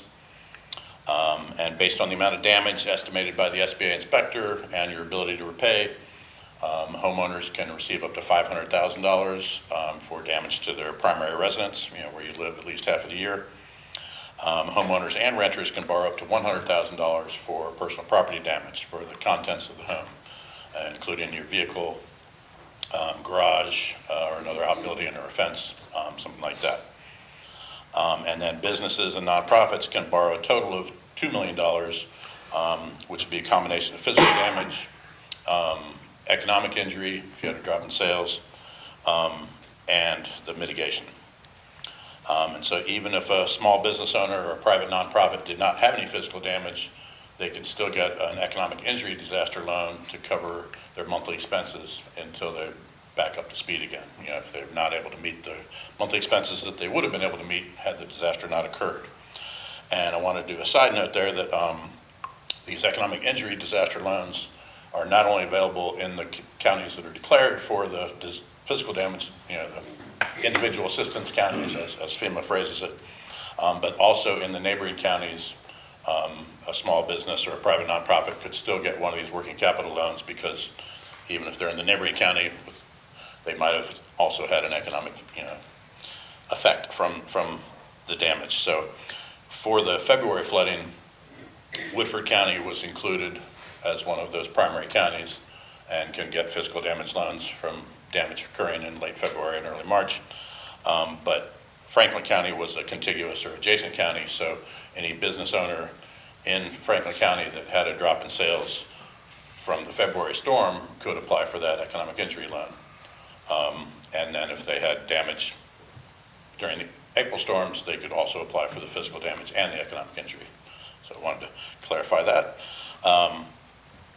And as Nicole mentioned before me, for homeowners and renters with damage, it's very important to register with FEMA first to see if they can provide some grant assistance, especially if your home is not safe to live in. And there are several steps in the application process. So if someone gets a letter stating that they've been denied or put into withdrawn status, it might just mean that we don't have enough information to fully assess your ability to repay the loan. So read that letter carefully, follow through. If you're doing it online, you want to make sure to upload any documents that are requested before clicking on the reauthorization or reconsideration button. Or you can, of course, visit us at one of the disaster recovery centers, such as 827 Louisville Road.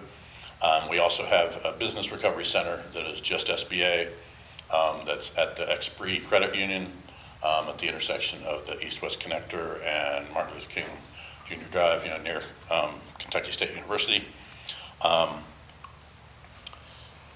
And also, when applying for a loan, make sure you include all the assets of everyone in the household, the assets and income of everyone, not just the homeowner, to better show your ability to repay that loan.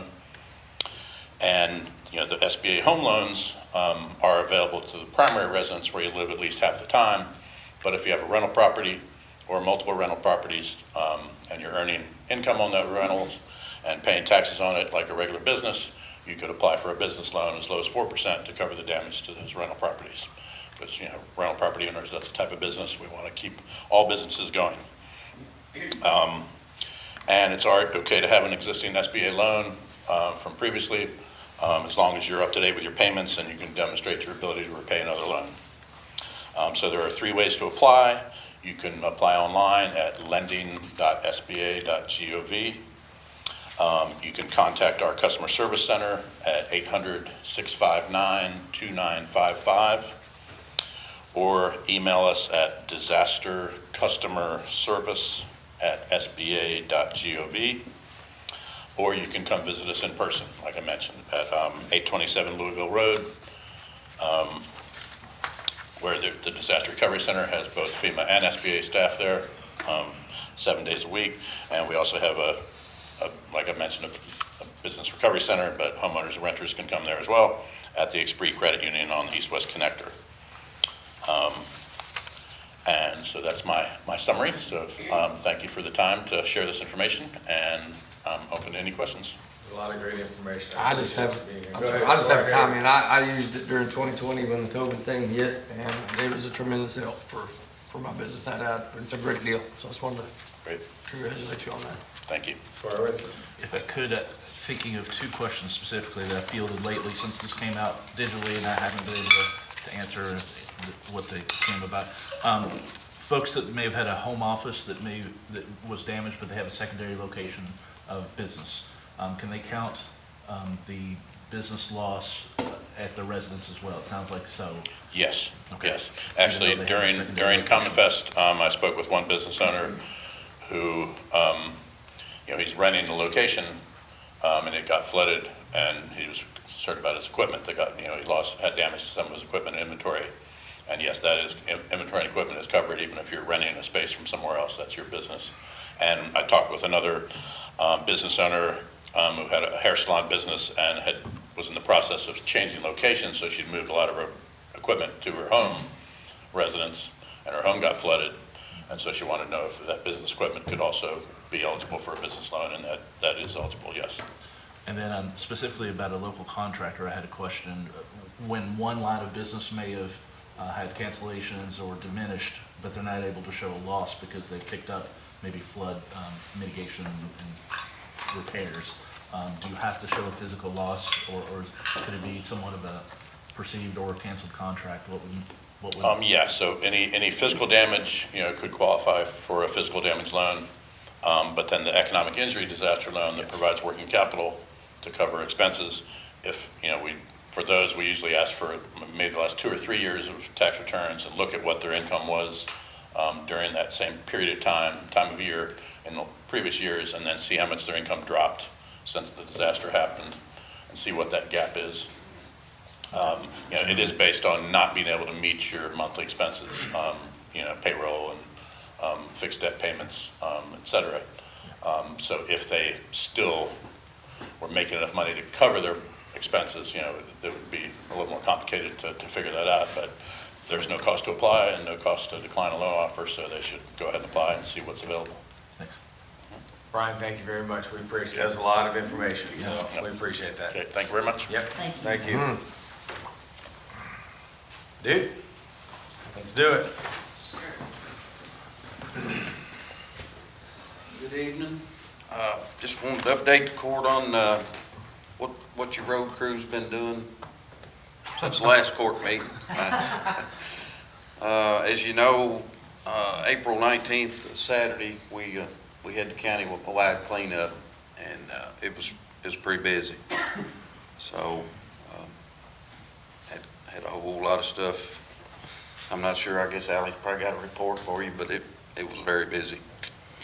And then the 23rd, we started our yard waste Wednesdays, and it is moved back down at the road department, for anybody that wants to know that, from 8 to 12 p.m. So that's every Wednesday through November the 5th. And then Monday, the 28th, we started our roadside mowing. We've got one tractor crew out doing that. We're still running the grapple truck for flood debris as far as cleaning these dumpsters out, just trying to help the Republic keep up on that. So, but it is slowing down quite a bit. Just running our culvert crew just about every day. That's about all I got. Well, Duke, before I take any questions, I just want to thank you all again. I mean, you have been, and we've said it year after year, the backbone of this county government. I mean, it's good to hear you're cleaning culverts out and ditches and things like that that haven't been done in many years. But what you and your team have done over these last 3 weeks, let's call it, has been amazing. So I just want to say thank you. Yeah. Glad to do it. Never once have I talked to Duke or any road department employee or team member that questioned anything that we asked or said, I don't want to do that or anything. It's been all hands on deck, and it's been very, very, very good. What questions do we have for Duke? Squire Sebastian? Or comments, I guess. Either. Thank you, Yeah. Judge. Yeah. I appreciate that. Thank you very much. Yep. I think the example starts at the top. Yeah. And you were out there working side by side with the guys. I mean, and I think all of us here at the court appreciate that. All of us here at the court do the same thing. You know, we're lockstep and help the staff when we have the capacity to be able to help the staff. And I think they appreciate that, and I can tell you I appreciate it more than words can express, especially for the residents I serve, because they are in extreme dire straits, whether it's in the city or the county, because my district follows the river. And I'm hearing it from everybody, trying to bridge that gap when they can't get information, trying to give them information, and also to try to create a balance in their life, because it's a really tough time for them. So the work that you all have done has been tremendous. And cleaning the culverts and ditches, I know we talk about it all the time. Yeah. When it rains that hard, that stuff backs up and it creates situations where water pools in places that it normally doesn't. So there are some people that unfortunately experience flooding because culverts and ditches backed up because there was just no place for water to go. Yep. So it is really important. So when we talk about it, there's a reason to talk about it. Absolutely. Thank you. Any other thing to do? Just a comment, I think the road department has been the backbone of this community for the last month or so, and it's up to you ultimately, but I really think they're well and due maybe 3 or 4 Fridays furloughed with pay instead of making them use of their vacation time, but I really hope you'll consider giving them some time off. I felt bad asking them to work on the Saturday, the cleanup day, and took them pizza out and said, I really hope we can give you all some much needed time off. You deserve it here as things calm down for the spring. Thanks, Squire. Duke, thank you. Appreciate you. Thank y'all. All righty, I'm gonna fly the judge's report.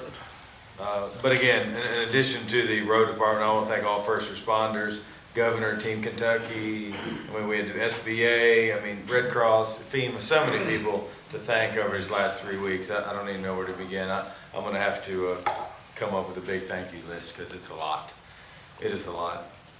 And on that thing, one thing people don't realize is Lee Brick and Block. So Keith Lee, I don't think I told the story last time. You know, we had sandbags. We were making sandbags. You know, Duke made that, but he kept bringing them and he kept bringing them.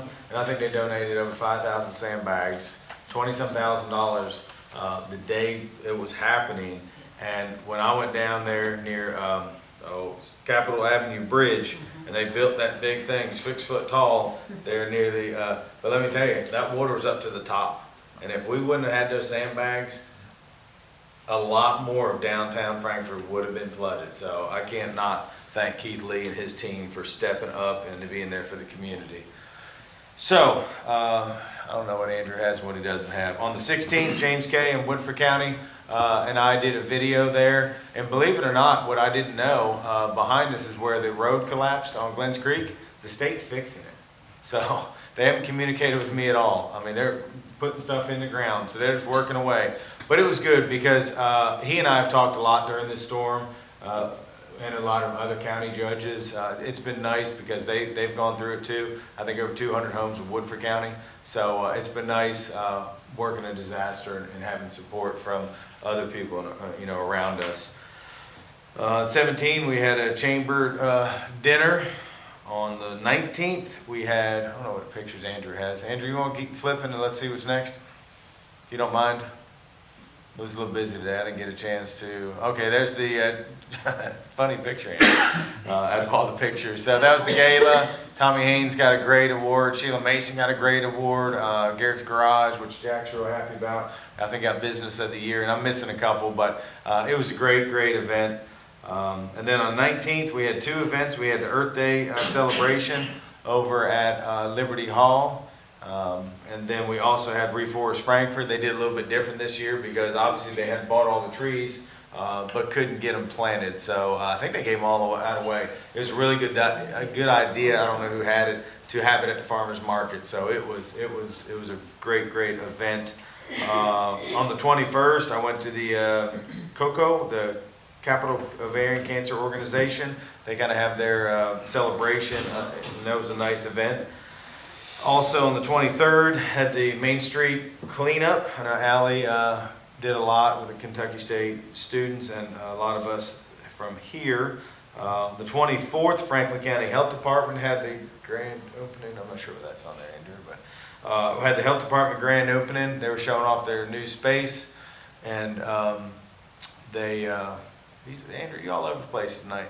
That's not it. That's today. But anyways, we did the gala. We had the Yes Arts community mural reveal. It was on Saturday morning. I know there's a lot of nonprofits there. Wanda, Joyce. Fortunately, I wasn't able to be there. It was cool. Yeah. I was there. Yeah, I know. It was fun. It was really The fun. pictures It was look awesome. great, and I know they did some workshops in the afternoon. I hated to miss it. I was out of town, so I did make it back for the Common Fest kickoff. That was super nice. A lot of people there. Like I said, FEMA showed up, SBA showed up.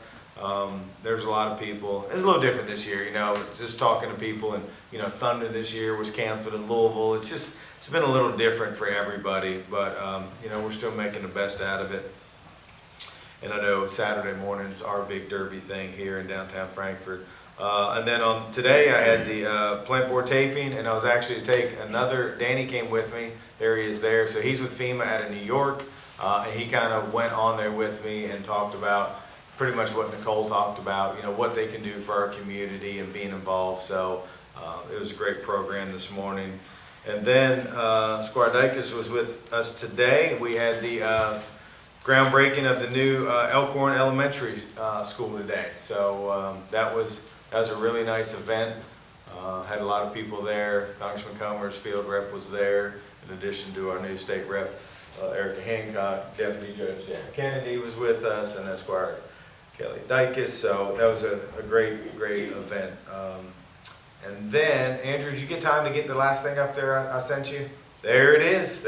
So I know Squire Sebastian and a lot of us have been working on this. So this year, if you all remember last year, we did the birthday celebration. This year happens to be the 230th birthday, but what we all decided is that we're going to make it a benefit concert for the community fund. So the old mayor, Bill May, came to us and he said, I have a lot of performers that want to perform. They want to help raise money for your community. So we kind of had a couple meetings, and he's providing two bands, basically, the 3 hours of entertainment that he is going to bring, and they're just going to pretty much donate their time. I know, I'm going to let Sherry talk about this in 2 seconds. I know Jenny's been busy calling around with food trucks. I think there's 8 food trucks so far, plus some beer vendors. Sherry was talking about some bourbon people we'll hear about in 2 seconds. I just got to keep going, I'm going to forget. Sonny, actually one of our electrical inspectors, had said something to Jack a little bit ago about doing a big cornhole tournament. He's big into cornhole, so they're doing a cornhole tournament from like 1 to 8 or something in the 1 to 9. So it's a big deal. He's taking care of that all on himself. But long story short, all the money is going to the community fund. And I know the community fund was at 130 last week. They designated 50,000. ROSM is going to be, they're doing the applications, and they're going to start qualifying people. And probably next week, that money is going to start going out. I have been contacted by multiple businesses that want to bring some nice checks, probably to that event, so they can present them to us on the stage. So that's going to be, all we got to do is worry about good weather. I think everything else we feel good on. We simplified it a little bit this year, but we have a lot of organizations coming together to help to really try to get our community back to where it was and maybe even better. Sherry, go ahead. I didn't even say anything. I know you can talk too, so let her fly. You hit all the high point. Thank you, Okay. Judge. Yeah, no, absolutely. You really hit all the high points. You know, the staff at Lakeview Park is extremely excited about showcasing all the things that it can be for our community. And one of the key points is a rallying point for unity for us all at this time, when we know friends are hurting, we know their families are hurting, and this is a great opportunity for the entire community to be able to come out and show their support for friends and family. And the key thing that this fiscal court has always done, previous fiscal court and this fiscal court, is focused on free activities for our families that are family-centric, so that every member of the family can come out and participate in something right here in your neighborhood. You don't have to drive somewhere else to do that. And that is a key thing. And I know when we talked about economic development earlier, we talked about quality of life. What a tremendous community that you live in when it can open its arms and have free activities for you right here at home, where you're not going out, especially in May when schools are about to end and there are end of school activities and so many things going on, and you're ready to start your Memorial Day holiday. There's a great opportunity to do it here. So we're focusing on local food vendors. I've been calling, Jenny's been calling. Local breweries are going to be there. Local bourbon distillers are going to be there. So this 3 hours is going to be action-packed. And if you miss it, you've really missed out. Because you've missed helping a neighbor, but you've missed out on a lot of fun too. And I do want to say, one of the things we decided early on is to invite all the city officials also. So we've reached out to the mayor, the manager, assistant manager, all the city commissioners, and we are really urging them to be there to show unity, that we are all in this together, city and county. There's no divisions, and we need to raise as much money as we can for this community. So I'm personally going to be reaching out to everybody individually in the next couple of days. I talked to the mayor yesterday, brought him up to speed. I said, this is, they're letting us use their stage, so it is a true community effort here. So hopefully everybody in this community can show up, can donate if they have the means to do it, and just have a good time. There'll be people there that are still hurting, I'm sure, because, what they're going through, but this is our time to kind of shine together. So that's what I have. Alrighty, let's keep moving. Let's go ahead and jump down into number 2, authorization for approval of minutes from a regular meeting of April 16th, 2025. Any questions, comments on that? Alrighty, seeing none, we're going to move on to the minutes from our April 17th, 2025. Judge, I'm concerned on this one. We said we took no action, but in fact, the court made many decisions that we're going to finally approve, but I still think that something should be referenced about the changes we made to the budget at that meeting. No action is not quite Mr. County correct. Attorney, I thought you spoke on this last time. I brought it up that time too, I understand, but the minutes are a little different, so. All right. Are we okay? I think by statute, when action is taken, that's when you're taking votes and doing the same things such as that, and that's what needs to be referenced pursuant to the statute. So,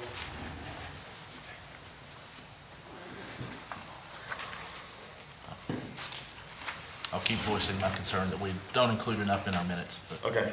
Alrighty, this next item we're going to pull. The jailer called me today and they still had some things to work out, so please disregard that one for now. Number 4 has been pulled from the agenda. So it's been tabled at this point? Yeah. Huh? Okay, we'll do a motion. Table it. Yeah, thank you. Alrighty. Mr. Akers, there you go. Sorry you had to sit through a couple hours. Hopefully you learned something. Yeah. I guess hopefully everybody did. Yeah. So, how's the district doing?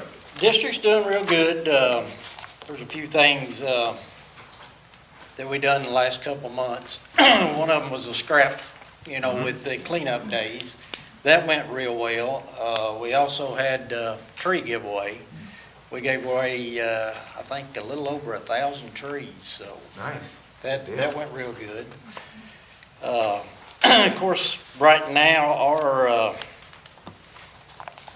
our fiscal year starts in June 1st and goes around till, May 31st. So a lot of our programs are starting to wrap up right now, and then we'll start them again come July 1st. So there'll be a lot of sign-ups going on for, cost share, and then the urban cost share. We've had a lot of people sign up for the urban cost share, so that's been really good.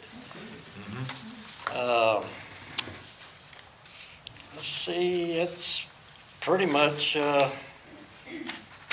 we're still doing all of our regular cost shares, but one thing we did do different this year is we are providing, people can come in and do soil samples free of charge.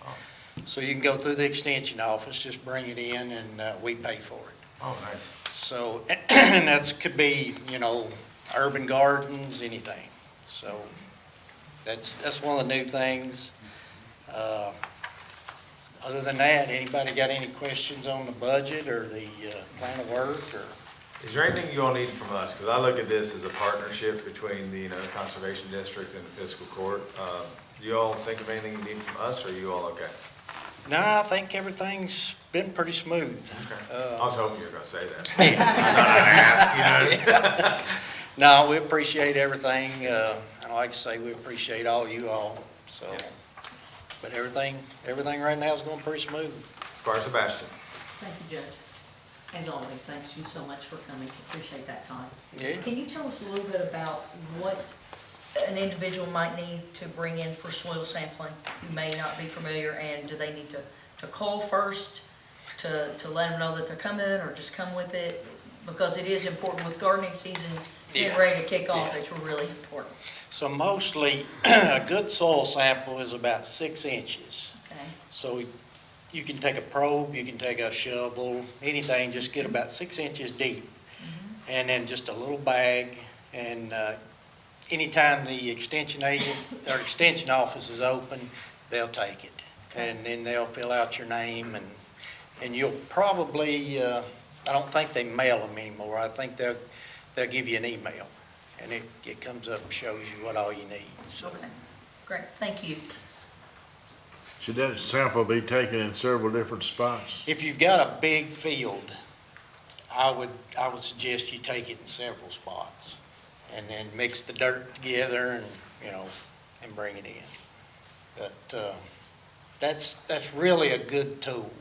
It keeps you from putting too much nitrogen down. And of course, if you put too much down, you know where it goes. It goes into the water. So, but yeah, it's a real good tool. Good deal. We appreciate you being with us tonight. Everything you all do, please pass on the good word to everybody on that board. I will. Well, thank you all. Thank you. Have a good evening.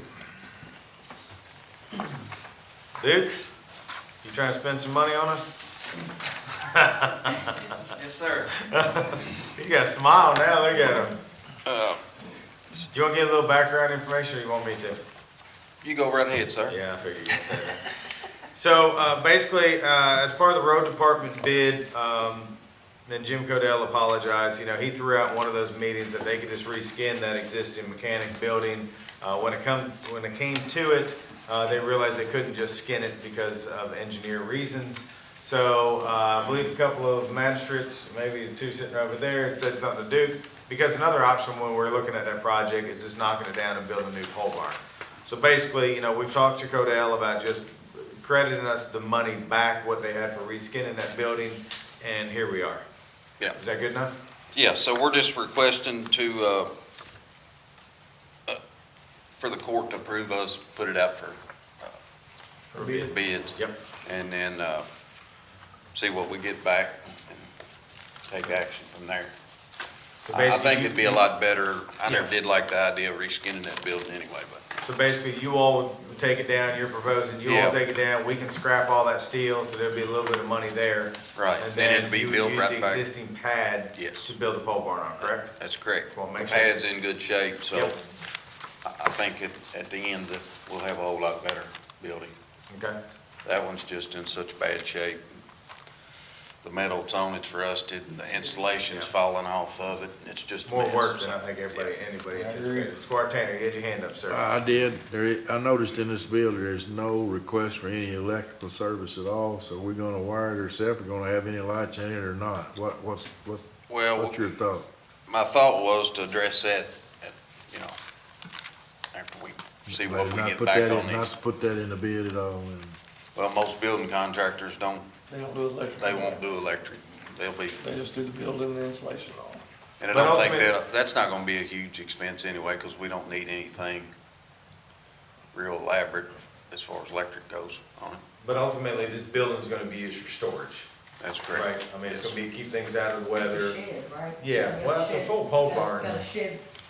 Yeah, it'll have a shed, Yeah. open shed on the side of it. On the side of it, but it'll be a closed, pole barn, so yeah. Yeah. But I think the thought, even when we're gonna reskin it, was, it's just a It's gonna place be to for store storage, things. that's correct. Yeah. We've got a couple truckloads of, high dollar forms that's sitting out in the weather right now that we need to get under roof, and so. Okay. Looks like you have another thing on here. Next. Just you? County Road Aid?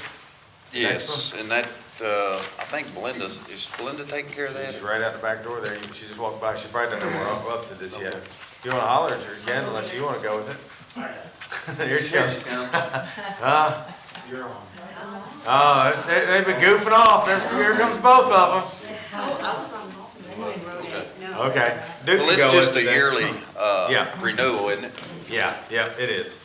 So I think this is pretty much what we put through every year, so. Yeah. Any questions on this? Nothing's changed. Yep. Duke, thank you. You're welcome. Alrighty, next, I believe this is Autumn. How are you doing this evening, Autumn?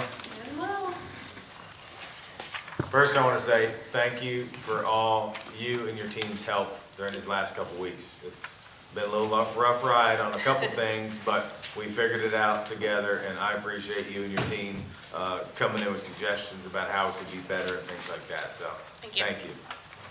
So I'm here to request authorization to issue an RFP for the development of workforce housing. Franklin County owns 2 acres of property at 501 Holmes Street, and this RFP is seeking experienced affordable housing and mixed-use development teams with the demonstrated capability to design, build, and manage workforce/affordable rental housing to serve the public good. We also expect that they will include in their proposals space for on-site wraparound services like classrooms, community center space, playgrounds, green space, that sort of thing, with the expectation that the county will operate those services or local nonprofits that we're partnering with, and then the... Right, yeah, no, sorry, no. Sherry just looked at me like, what the hell is going on? Yeah. That we will work with local nonprofits to provide those services in this space that has been designed by whoever is designing the space. The idea that those services could include things like access to mental health, financial literacy education, childcare and classrooms. The RFP anticipates that the county will provide the property for development in the form of a long-term 50-plus year lease for a nominal amount, and that we will provide a budget of up to $25,000 to help offset fees for permitting, for water and sewer tap fees with the city of Frankfort. The RFP requests that the proposal include 30 to 50 units at that workforce housing level, which is like 80 to 120 AMI, and recommends that it include multiple unit mixes and a variety of architectural styles and that sort of thing. So that means that we would be looking for not only 1-bedroom units, but also 3 or 4-bedroom units, a mixture of those types of things. This is really coming out of the housing study that was conducted back in 2023, which found that there was a gap for housing availability and affordability in our community for those sort of workforce housing, middle income earners who are looking for housing that meets the affordable standard, which is about 30% of your income being spent on your housing costs. So that's where this is coming from. I'm happy to answer any questions that you may have. Before I start, I want to say thank you. I especially want to thank Squire Dykes and Deputy Jack Kennedy for working on this. This is something we've been talking about probably for a couple of years now, but the whole thought was, since we had that property and we were building a new road department, we would wait, use that lot, which has been huge, as we build that road department. So this is all kind of part of where we've hopefully been heading. So Squire Sebastian. Thank you, Judge. Thank you also for being with us. So, has there been any thought given to making any of the units available for veteran housing?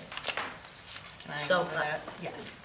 Because I didn't see that anywhere in this document. I'm not sure how that was left out, but I will say this. It is. I'm gonna advocate for it if That's it's not on the absolutely, table. that's fine, absolutely. So my hope, my vision is that not only veterans, but also people fleeing domestic violence, since we have nowhere to house them currently. People who are in recovery and doing well and working, and nobody will rent to them. When we talked about this, I think what I requested was about 25% that we could set aside, and I've been told we can do that. I think, yes, veterans, absolutely a part of that. We get to decide that. Okay. That's what I like about I this. had considerable concern. Yeah, no, I think that's a But that very is a good point. very- But from, and Kelly and I have met with a lot of different places and we looked at a lot of things. And the kind of consensus is you put it out there to build it and then it's, as negotiations, once bids come in, that's where you kind of lay out, this is our vision. Can you do that or not? So I think that's kind of how it was explained.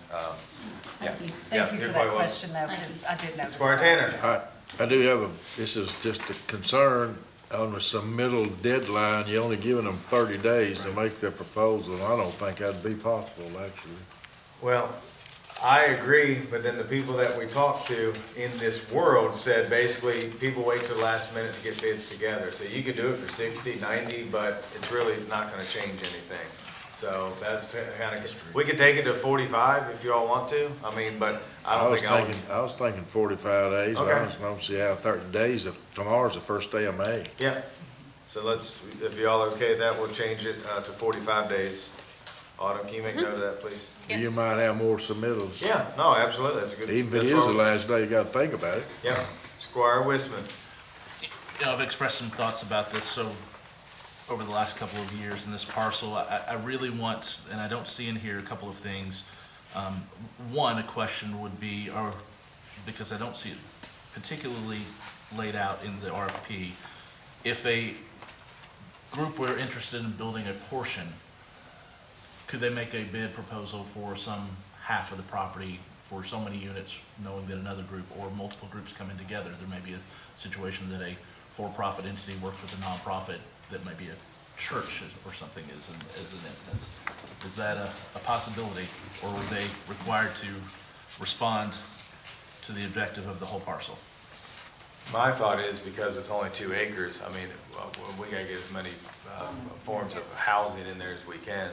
I do know, Richard, and I think, Squire Tanner, part of the reason we did 30 days is because the deadline is for the Kentucky housing credits and for federal funding is like August 1. So there's only a short window between now and then. So anybody's wanting to bid on this, ultimately will have to hire an architect, an engineer, have this thing designed, priced, and turned in by August 1. So there's a kind of a short window, we're May 1 right now. So I think that was part of the reason too, to try to shorten that, to get things moving, to get all that stuff I happening. understand it getting jammed up, but then have an I opportunity. think 45 days is still fine, but it reminded me why. Squire Wisman, did that answer your question? No, not really, but that's fine. But you bring up another question in that regard. I want to make sure that we're not doing something, the city at the same time has already issued an RFI for a project to have a very large site, low-income housing development built, and I don't want to see us competing city and county for the same small pot of funding. So wanted to know if there was those conversations have happened yet. Absolutely, multiple ones. Privy to those. The the next thing is, this is in the middle of a neighborhood. This is a community, and I don't know if there's been any conversations with those neighbors about how they're gonna be impacted or what may be built in their backyard. That needs to happen. However, that has to happen. You've got two, I think, primary single-family dwellings that are directly adjacent that something will be built in their backyard. So I want to make sure we have good communication and some respect given to the final design of what the existing neighborhood pattern and development patterns are already. We don't need to, I really have just my soapbox for a second, I have an issue with calling workforce housing and warehousing people, right? I think everyone deserves. I did not call it that. Yeah. I'm from, yeah, no, that, I did not we've call talked it about that. that, but I want to make sure that we build something that is not just warehousing people. I want to see quality of life, and those wraparound services we've all talked about are so important as part of this, so. Yep. Squire Tanner. Is this the same property that a group coming here wanted $1 million to put property back 6 months ago? It's county property on, This is our property on Home Street where we've been storing all these. I thought that was the property that you all advocated at and was trying to get $1 million grant. No, he was advocating, he said I'll throw $1 million at it. We wanted. I was just saying, I just wanted to make sure it's the same piece of No, property. that was just for low-income housing, which I still want to do, but. Okay. Autumn, thank you very much. You have another? And I want to thank Penny because she was very helpful and instrumental. Yeah. So I'm just going to throw that out there.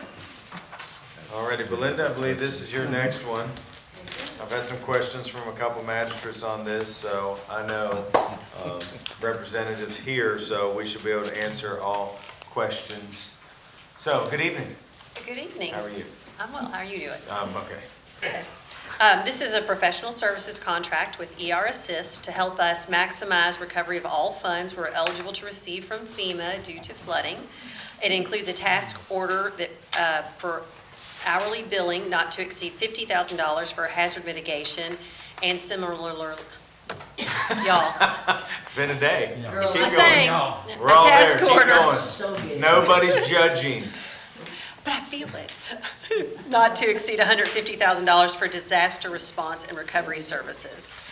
These costs are eligible for FEMA reimbursement, and Fiscal Court will be responsible for 13%.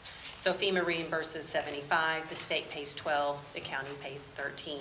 ER Assist has a state master agreement for disaster aid services, and as the judge mentioned, Erin McCauley is here to answer any questions you may have. She's with ER Assist.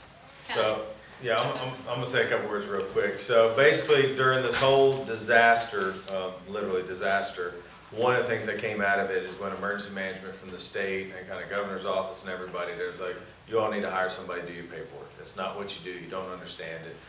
And I just want to throw a quick example out there. So when Aaron came in to meet with us, it was last Friday, and it just so happens we were running payroll at the same time, not we, but them, Vicky.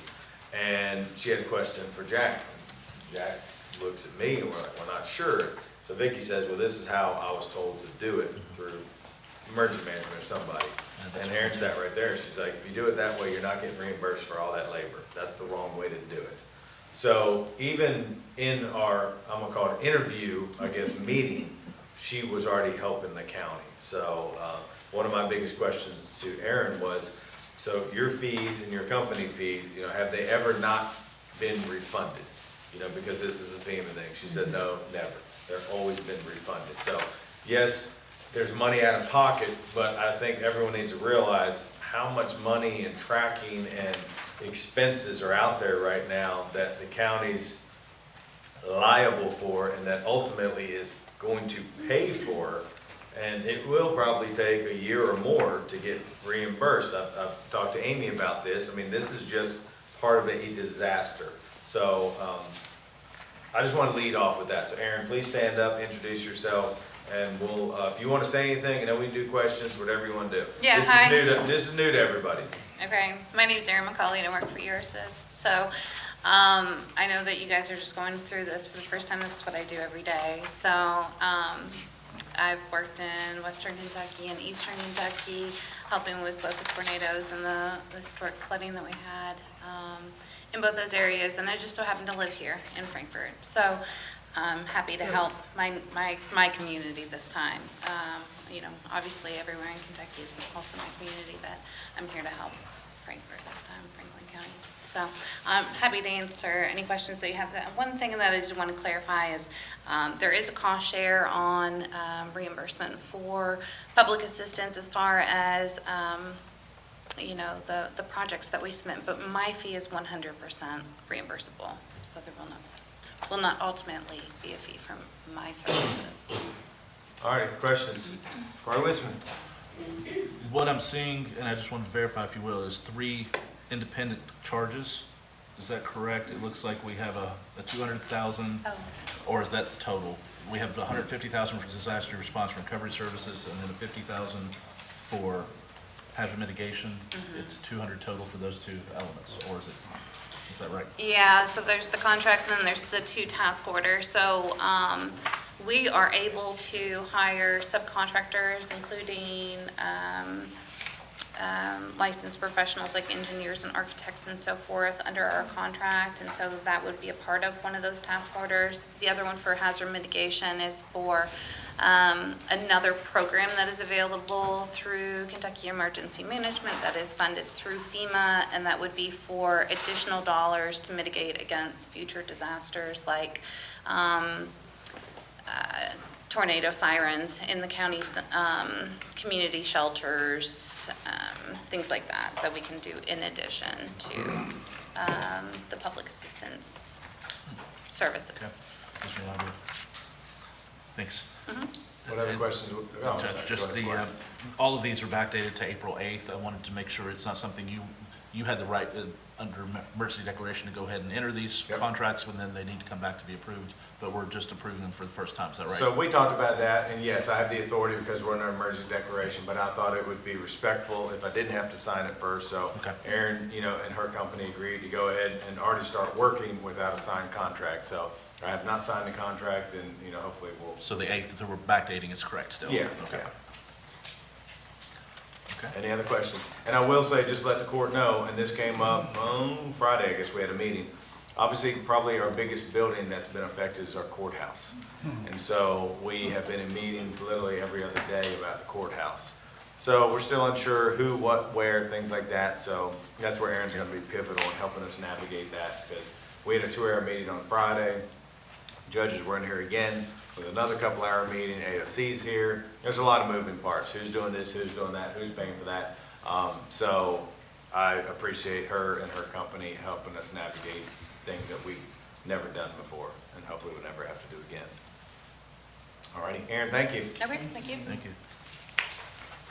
Belinda, before you come back up, I'm gonna call, Melanie is here. So, kind of sorted. So, come on up. Yeah. So, this is 2-part.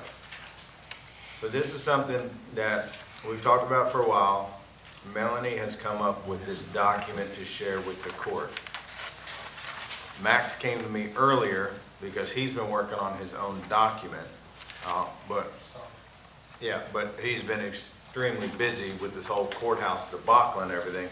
So we don't have that in front of you tonight. So tonight we do have this. We do have kind of finishing the budget, which is kind of the most important part of this, and then potentially we could have an agreement next meeting. Yeah. So I just wanted to kind of lay that out for everybody. So I think it was our intention to potentially have that contract also, but it's just been a little rough around here. So why don't we talk about the potential partnership between Franklin County, Parks, Fiscal Court, and your amazing place out there. Thank you. Thank you all for having me again tonight. As Judge Mueller said, this is something that we have been talking about and working through for several years in concept. So I'm thrilled that we're getting to where we could, take some action on it is very exciting. So this is an opportunity for the county to be able to partner with Josephine Sculpture Park in a way that you could leverage the assets of the Josephine Sculpture Park, which is the 40-acre park, which is primarily wildlands, natural wildlife habitat, in addition to our 80 artwork exhibition that happens and all our educational programming, field trips, 30,000 annual visitors, to be able to leverage those assets in a way, specifically through funding opportunities, to be able to increase funding and resources for the county to support all the other parks expansion or whatever else you have going on where that could connect and could help you have a greater impact. So the partnership essentially states that Josephine Sculpture Park would operate in partnership with Franklin County or Franklin County Parks. I think Max can help us figure out the language on that. And that language would then go on all the materials that the park, however we promote ourselves or the programming that we're doing. And then the county could, again, include Josephine Sculpture Park as a county park, in addition to, and a complement to Lakeview, for example, which is primarily athletic fields and golf course, more manicured types of outdoor recreation as opposed to wildlands and natural landscape. So I think that's kind of the gist of the concept. And through the arrangement, there would be things that we would do for the county and that the county would do for the sculpture park. But I think, and some of those details would be, I think, finalized with Max's input. Is that the gist? So, well, I mean, anybody who's kind of talked to Melanie, have anything else to add to this? I mean, I think that part of it for me is just that I live at Sculpture Park, but I also think it's going to be very helpful for Franklin County, the park system that we want to have here. And I think that it will help us, the county, leverage funds, and it can help you guys leverage funds too. And it's getting harder and harder by the day, so we need those opportunities. Thank you. Could I ask some questions about whenever I should? Hey, go ahead. I wasn't in on the negotiations for this at all, period. I've heard discussions about it going on. And I have 3 or 4 questions that anybody can answer, that knows the answer to. And I've gone through this and it says, this is what JSP is going to receive the following benefits. We're going to pay the park $50,000, and we're going to do in-kind services such as ground maintenance, driveway repairs as needed, park provide corporate support, golf carts, porta potties, at least 2 times a year, multi-year agreement, sustainable. Anyway, has anybody determined how much that would cost other than the $50,000? Mowing the yard, blacktopping the driveway? They're not you're not mowing. They already have a mowing contractor. It's not mowing. So then what is that? What is that then? The ground driveway. maintenance is what? Well, I think that's, again, something that needs to be ironed out, but it's definitely not mowing. And this is a draft that has been in progress and has evolved over like several years. So I've only been here for a year and a half. I understand. My point is that that exact word may be a remnant from a previous draft, since this has been revised several times. Can you tell me exactly where that I think is? where things got a little confusing is that we didn't get the agreement finished before tonight. So I'm almost looking at this like a work session, but when it comes to finishing, so we should. I'm gonna table this. You're gonna table this. Yeah, because this is an actual contract, but I guess what I'm getting at is if the interest and the majority of the court want to do this, we at least need to have it in the budget. Because we're trying to finish the budget later in this There's some meeting. other agreements that I question too, actually. Well, you can go ahead and ask them now, let's get it. But first of all, I don't wanna think that, I don't appreciate the park and what it does, because I've been there. I don't take it that way. I don't understand art. I could be sitting by the Mona Lisa and just look at a picture of me. So, but anyway, there's a lot of other things that I know you do a great, but you all are gonna you maintain your autonomy and continue operating as an independent. You're gonna retain the ownership. You're gonna continue to manage the property. One staff, this is what bothers me more than anything, one staff person shall sit on the board as an ex officio non-voting member. So we're gonna pay $50,000, we're gonna maintain the ground, and we're going to provide the other stuff. You're not And then- maintaining the ground, just to be, Well, just to okay, be take clear. that out. Let's take that out. Let's take that Okay. out, yeah. Then we're gonna provide golf carts and porta potties at the special meetings, and we're not gonna have a voting member. You have a member, but not voting. And of course, the insurance is shared, that's fine. And I just going through those things, and they popped up in my mind. Those questions hadn't been answered to me, because it's So ultimately, your question is that if we're a true partner, why don't we have a say at a board meeting? Is that what the question is? Well, that's one reason. We're gonna have somebody there, we ain't gotta vote. Yeah. Ain't no need of going if you ain't gotta vote. Well, I think the intention there was that we wanted to have open lines of communication so that people at the county knew what the parks programming was, knew what our operations were, and in exchange, we also knew what was going on at the county. So if we were gonna partner on a community event, then we all just kind of know what everybody's doing. That was the intention. And I believe it says one staff person, there's like several options here. They can sit on the board, they can be an advisory board member, we could have a separate committee. I could report at parks meetings or county meetings. That's again, one of those details that it's gotta work for both parties, which is why there's several options in here. Some conversations, were that they don't, somebody doesn't need to show up at board meetings, for example. But other input was, I don't want to have a separate committee either. So I think it's open to, what serves both parties the best, and which is why there's several options here. Well, I'm sure your incorporation papers just determine how many board members you have, probably. I don't know how. Minimum of 3 is what it states. Minimum of 3. So would they have to be changed to add one from the county if they don't vote? No, there's But no it- maximum number, so we could Well, have, you wouldn't have to change your incorporation No. papers not at all. to do that. No. I would have, well, they wouldn't, that probably ain't very hard to do anyway.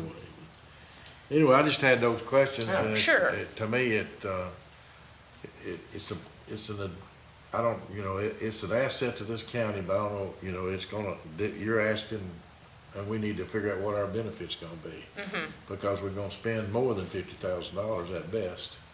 And we can put a limit on that, we can figure out what that might be. I mean, what we've discussed mostly in the in-kind service is repair to the driveway. And I don't have a number for what that would be. I haven't gotten an estimate on that in the last several years. So that would be and that would be something that you'd do one time and probably never have to do again. Does You know what I repair mean? mean, does it repair mean, blacktop? Yeah, it's Just blacktop, but not blacktop. replacement. Patch, there's a ton of potholes out there. It's pretty embarrassing, to be quite frankly. I can't remember the last time, I remember going, I don't remember the road. Yeah, well, honestly, in the last 2 years, it's degraded tremendously. That's the original blacktop that was put down in the 60s by my grandparents. So it's seen a lot more use since the sculpture park has opened. And in the last 2 years, with the amount of rain, I think the ground underneath the road has just degraded, and it's starting to come through the blacktop. So there's areas that could be patched. I definitely am not asking, and have explained this, I'm not asking or expecting to replace the driveway, just like patch some potholes with extra blacktop they got to dump somewhere. If I might ask the county attorney to maybe tie that down a little bit when you draw up the contract, because, when we're talking about in-kind services such as, and this is just a draft, I know it's Sure. just a document, but ground maintenance, which she said that's off the table, but you could be talking about painting the barn out there, or you could be talking about a lot of things. And that needs to be cleared up somewhere, Yeah. because that's probably got lead paint all over it. And we don't want to get into the middle of that either. We've repainted it. It doesn't, that's all happened. And that's some of the direction Since I the need park. in drafting. Yeah. Yeah, That's why we're And here. so to just say, hey, draft a MOU, that's Yeah. somewhat what we're doing here is getting that information as far as putting all that together, like she said, something that works for everybody. And so Yeah. doing things such as that, so if there's a,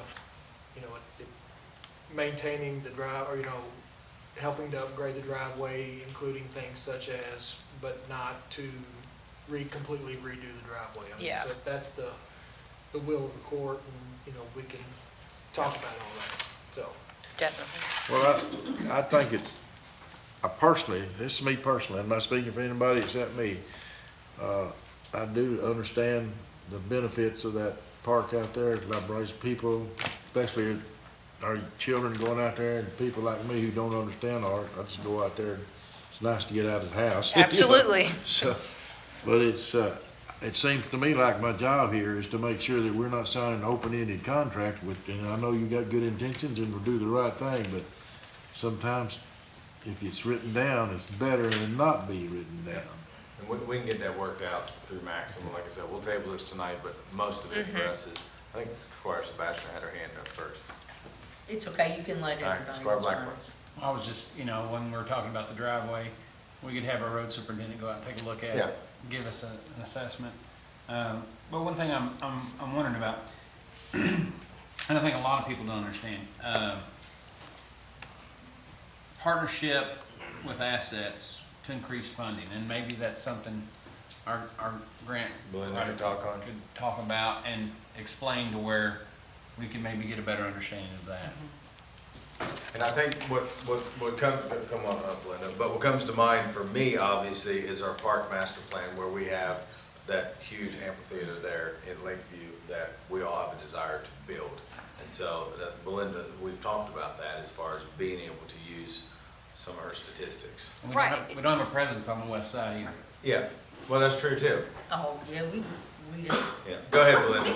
I just think, there's not a specific grant in mind at the moment, so I can't give you very specific parameters, but I think the overall point is it increases our attendance, the type of services that we provide, the type of activities we provide, and as she mentioned, instead of just all manicured sports fields, now we have, different kind of environment, and all of that thing, when you add it all together, gives us a more well-rounded park system, and the more well-rounded you are, the better your attendance you have, the more attractive your applications are.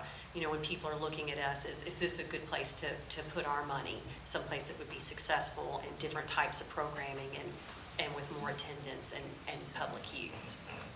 If that is kind of what you were getting at. Our grant writer just said the comment that I was gonna make. The key thing is this will be an affiliation, a confederation into our park system that will offer us, as we saw in our Lakeview Park Master Plan, or our County Parks Master Plan, it talked about a diversity of programming that the confines of the 126 acres that we have at Lakeview couldn't accommodate all the requests and the desires of our community, which led us to, in my phrasing of it, is 502, 421. That's what I'm calling the other property that we own. And that offers us an ability to spread some of the programming that our communities ask for, but this offers us another opportunity to, again, add a different perspective and a diversity of cultural programming to what we have here. And it really brings the entire community together if you're putting a shell around it all. It helps us accomplish our plan. Exactly. That's exactly what it gets to. And so it's a really nice confederation affiliation. Do I need to? No, I'm laughing at Penny. She couldn't sit still on this, so I forgot she was still here. Come on, Penny, hop up here. Go ahead and jump in. I'm stopping. Part of the conversation. It's all economic development, right? Well, I just wanted to echo Yeah. what Sherry said, and I want to, tourism is economic development. Yes, it is. And this is the diversity of tourism, which is rooted in the history of Franklin County. We are makers, we are artists, we are creators. in Kentucky, and especially, we have a deep history of arts and culture in Franklin County. This is about as Frankfurt as it gets. And when you pair that with wildlands and free play, which is something, wildlands are not offered in our park system very often. We do have several other spaces of wildlands, but wildlands are where families can go to de-stress, to explore, to learn, to understand the natural world. I think it is such a benefit for this, was the word confederation?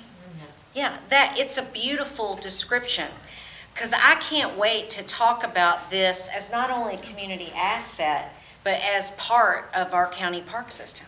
I think it sweetens every application that we have. And I do believe that the Economic Development Investment Agency will return and offer grants again at some day for things like amphitheaters. And if we have an application which will then have, we have the 40-acre Wildlands Park, we have the second largest sculpture park in the southeast United States, you know, that's a driver. So I urge you to dig into the details, but I believe our benefits will be derived from economic development, from tourism, and from leaning into what is authentic, Squire Wissman, about our county. I mean, I hope you agree that this is what is authentic about our county. And so I think it's really great for economic development and tourism. Thank you, Penny. Squire Sebastian. I was just going to say, being in Jefferson County over the last couple of days, Joe Creason Park this is a very good example. Yes. Joe Creason Park is a wildlands park, really in the Trevelyan Way, really nice area close to Bellarmine College, a great place for free play for families. And there is a move by the park system now to change it into kind of a pickleball arena. And so it's going to take the aspect of free play and change the culture of parks there and take one away from the park system. And so there's a huge movement there to come to the Parks Board to say, you know, you can find a place for another pickleball court in other places where you have them. Don't take one away because you're lessening the park system. And here what we're trying to do is expand and grow the park system into something that gives the opportunity for everyone to come out and in a free family opportunities. We put that stake in the ground a long time ago, and we all rally around that. But if you think about, sorry, Squire Whistle, let me say this one thing, so I didn't see your hand up. If you think about Franklin County, and like today, I was at the groundbreaking of that new school, and I talked about 2 reasons people move to a community. It's quality of life, and it's our school systems. So them building a new school system is a great thing. But think about this court here, we've been in 2.5 years roughly. And right now we have Lakeview Park at 126 acres, I believe. We potentially could add the sculpture park to our resume. We will be adding, I think we close next week hopefully, on that other property that's going to put $440,000 into an account to start the 3rd park. So we're literally in 2.5 years, we're taking Franklin County from the original park that Bob Arnold started to 3 parks, 3 amazing parks, and potentially we have somebody looking to do soccer fields, 100 acres on the west side of town. I mean, so potentially by the end of this term, this court would have literally built a park system that takes most community decades to build. So that's what I've been thinking about, and that is massive, massive. Squire Whistle. Well, Judge, since before I even was sitting in this seat, I've talked about the need for park spaces to represent the community, right? The diversity of the community, and forever the focus of this community and many has just been sporting activities at the loss of every other intangible but yet very tangible element of the community. So, you know, adding the sculpture park and other amenities will finally recognize the culture, diversity, history, natural landscape, all of those elements of our community that we've been far too long overlooking, which in my mind are some of the drivers for what people are looking for in communities now to stay, retain, or move to. So with that said, Melanie, you know I'm fully supportive. Thank you. But of course, there's a lot of things that we need to work on, I think. Yep. I was going to say to have an agreement tonight, even if we had got an agreement, was far too early. We need to have a public conversation about this. I want to be able to say why I'm supportive of this, and the gist of it in the long run, I think, is to help support what you've built and you and your team, which is incredible, but it's exhausting and somewhat finite to go out and fundraise every dollar, right, to keep something operational. Yes. At some point, the public needs to adopt what it values to help sustain those things. So I'd asked you a couple months ago when you made a presentation if you could work on getting us some sort of tangible numbers and economic development numbers, and I think Panita's going to help with that. Yeah. I'd love to see that before we take a vote formally on Okay. exactly what, you know, the sculpture park means in dollars and cents in tourism and draw regionally, nationally, you know, all of those things to our community, what it really means to put our hat on that one when, you know, the inevitable happens that citizens in our community will argue about why this was a good or a bad investment, that we have something to rebut and to inform them, you know, simultaneously if they are not supportive. And then conversely, I'd really like to see some, you know, I'm thinking right now we all have a pretty good relationship and Melanie's at the helm, but any of us could be hit by a bus tomorrow. I'm thinking about future courts and when priorities shift, how we protect things. So I'm thinking in those terms as we negotiate an agreement that we really need to include some review of the park's assets, your all's operations every year prior to renewal of agreements. I would love to see, you know, just so we've had an instance where one nonprofit in town, you know, the money, and it's been brought up several times, sort of squandered away, and then the court was left holding a bag a little bit more than anyone wanted to. So if we could have some type of agreement about some updates and, you know, benchmarks for fundraising, that kind of thing, so that there isn't a situation where we need to sustain the livelihood of something in the future, that we can get proactive ahead of that. And then to mimic some of Squire Tanner's comments, you know, just really defining a little bit more exactly what the expectations are. I remember when a community event started downtown a few years ago here, and there was a request from the city and the county to pay $5,000 towards creating that event. Well, then there was an expectation of staff support over at the city that ended up being something like an additional $200,000 the first year of staff support, time, materials, waste disposal, all kinds of things that was never considered at the upfront. That event is doing well now, so maybe it was well established because of that.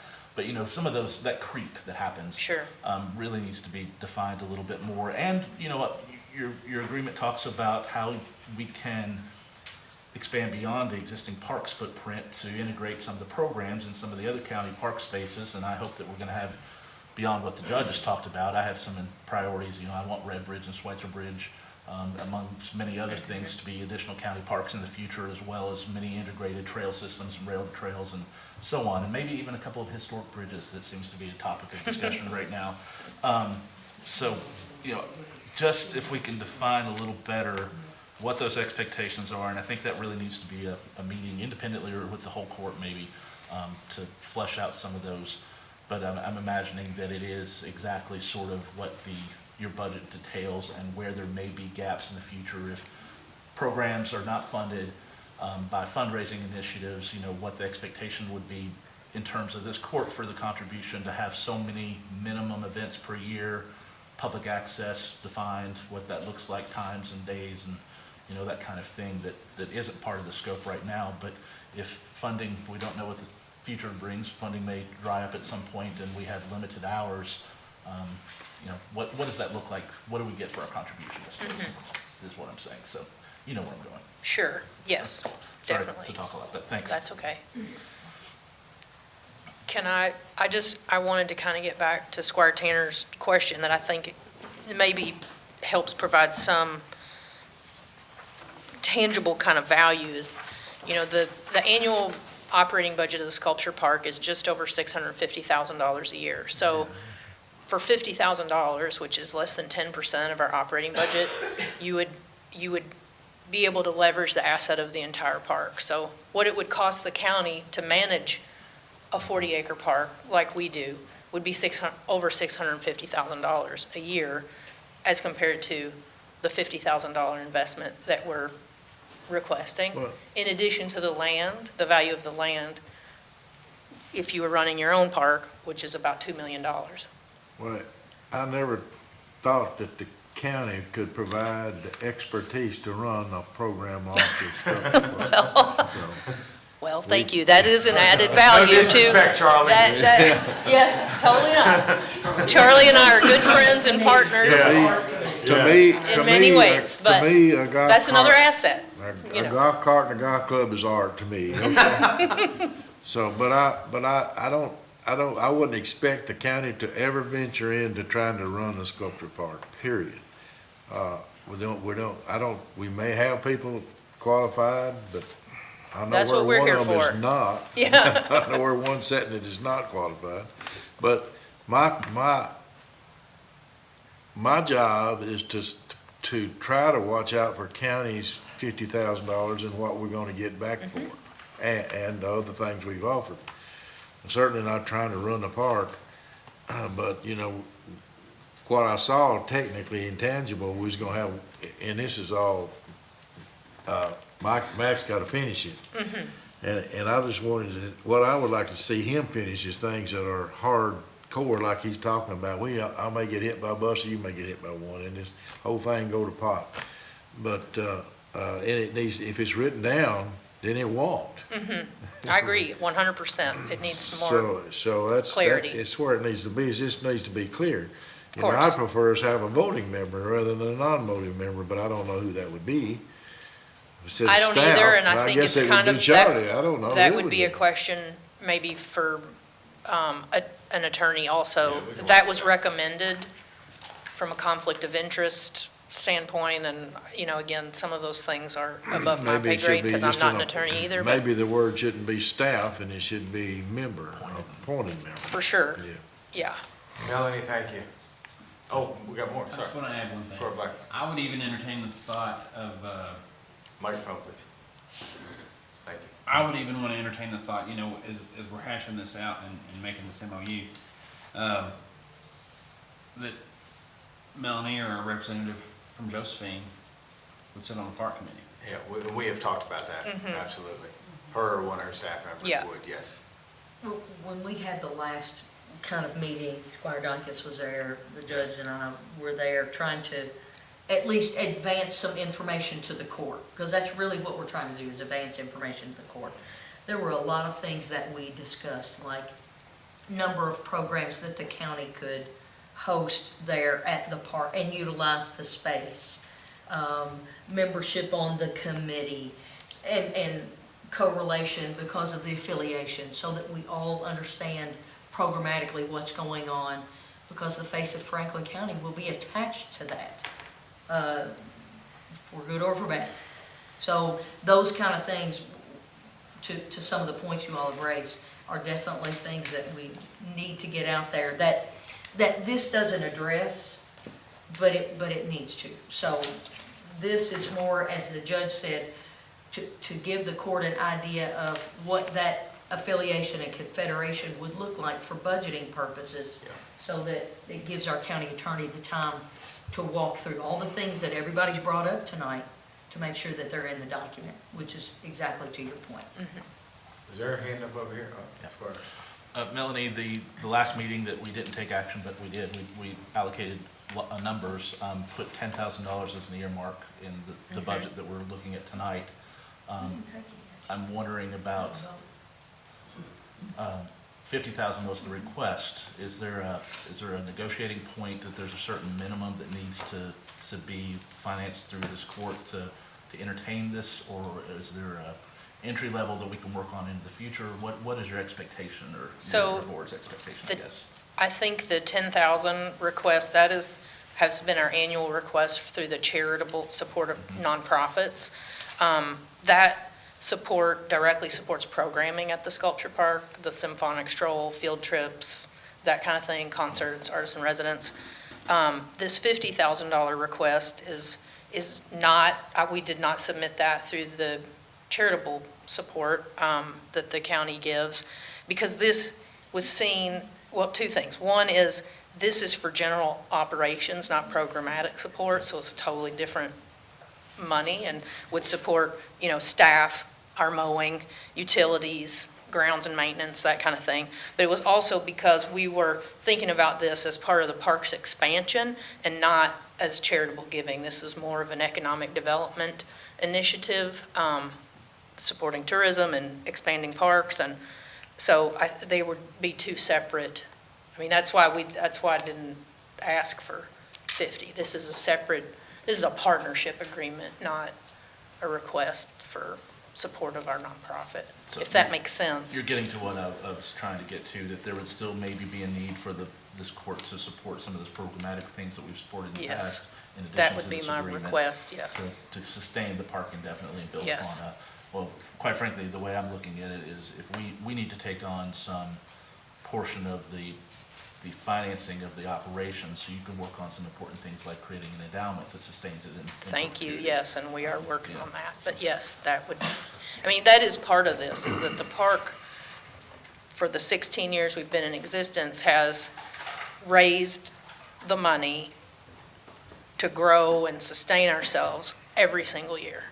None of that funding is guaranteed. It's grants, it's donations, it's sponsorships from local businesses. A lot of it we anticipate getting each year based on the previous year, but for us to be able to continue to meet the needs of the community, we have got to secure some sustainable revenue that we know we can count on every year. And I feel like we have invested in our community for 15 years as a nonprofit, and we started with nothing except family support and community support. And so now I feel like we've proven ourselves, and we've continued to grow and meet the needs of the community as that has expanded and evolved. And now we're asking for the county to invest in us also in a sustainable way that will enable us to be able to grow and meet the needs of the people who live here and the people that we want to bring to live here. So. Well, thank you for it obviously, you and many others, but you all dedicating your own person, your lives to the project. I come from that nonprofit world. You don't get return on investment on the hours you put in, right? So that it wouldn't be in existence without you, so. Thank you. Thank you. I have a question, just so I know how to proceed, as multiple things have been thrown out as far as potentially having meetings to flesh this out, potentially having court sessions to flesh this out. When we first started the discussion, it was for me to have the agreement done by the next meeting.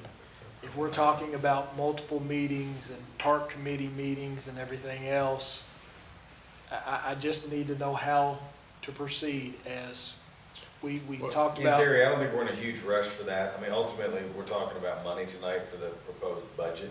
So I think you're absolutely right. If we need to sit down and have more meetings with the court and Melanie and things, that's gonna take some time. So it will not be next meeting. Okay, so, We could, but I can start getting the bones of the Yeah, MOU we can, together. It could potentially be talked at a park And I'm committee. available we can put anytime. numbers in the budget, that don't mean you have to spend them. That's exactly right, yeah. I mean, that's basically where we are Okay. Yeah. tonight, so. Can I do it just anytime. needed to know, and Yeah. so then are we, I guess, tabling this to a future meeting to be Yeah. determined? Yeah, Okay. you okay Just, with I that? want to know where everybody is. Yeah. Okay. Yeah, we're good. Thank you, Mel. Great. Thank you all so Alrighty. much. Thank you. All right, Belinda, come on back up. I'm ready. So this is a resolution authorizing the filing of an application to the Transportation Cabinet for reimbursement of the cost for the Board of Education to transport non-public school students. I spoke with both Amy and Jack about this, and this is historically a grant program that the county participates in each school year. The Board of Education sends us an estimated cost each year, And they're currently working on confirming and updating the estimate before I send in the application, if you all choose to move forward. And then at the end of the school year, they send us an invoice, which we pay, and then we request reimbursement from the cabinet. And it has been a wash every year. So we're asking Fiscal Court to approve application to the grant program.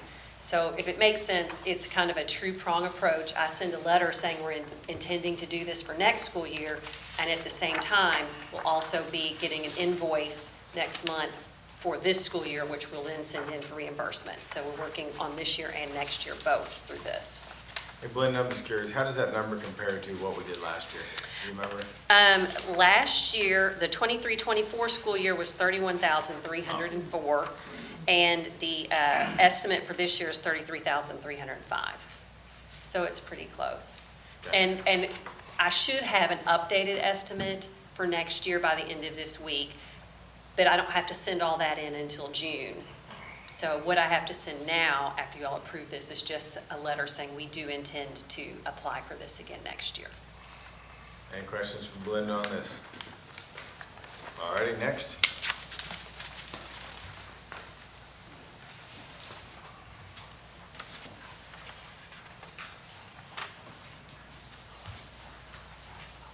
This one's me too, isn't it? Yes. This is my bridge.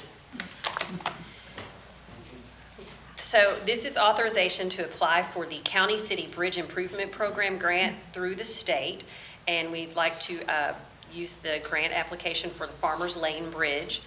This bridge is the only access point to the Farmdale subdivision, and it is currently rated as substandard with a posted weight limit of 17 tons.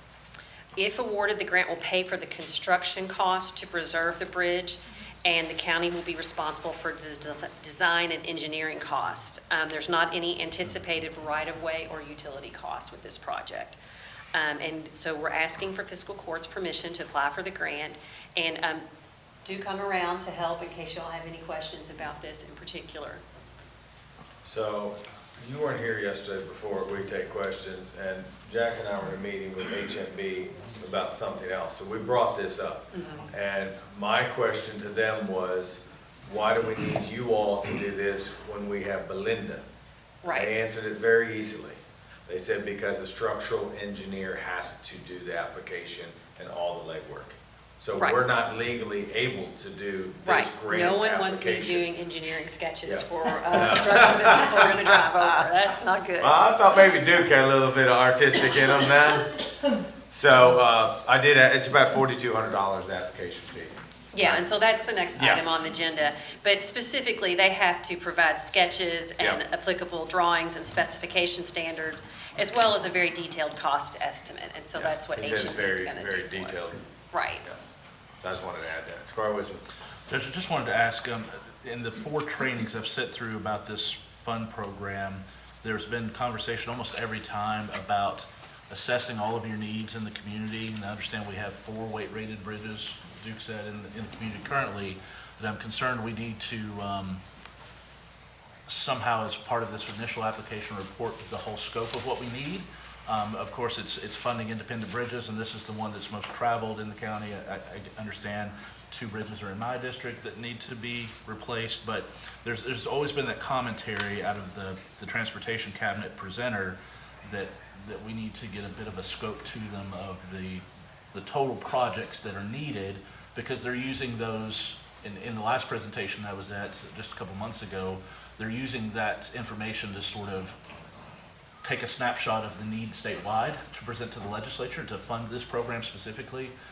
So I'm wondering if we need to somehow put a little bit more effort into, maybe HMB could help us with that, sort of an initial scope of project cost for each project that we need, the 4 Which one? bridges, that we present as part of an overall application, applying for one potentially, but having that bigger picture of the countywide need there.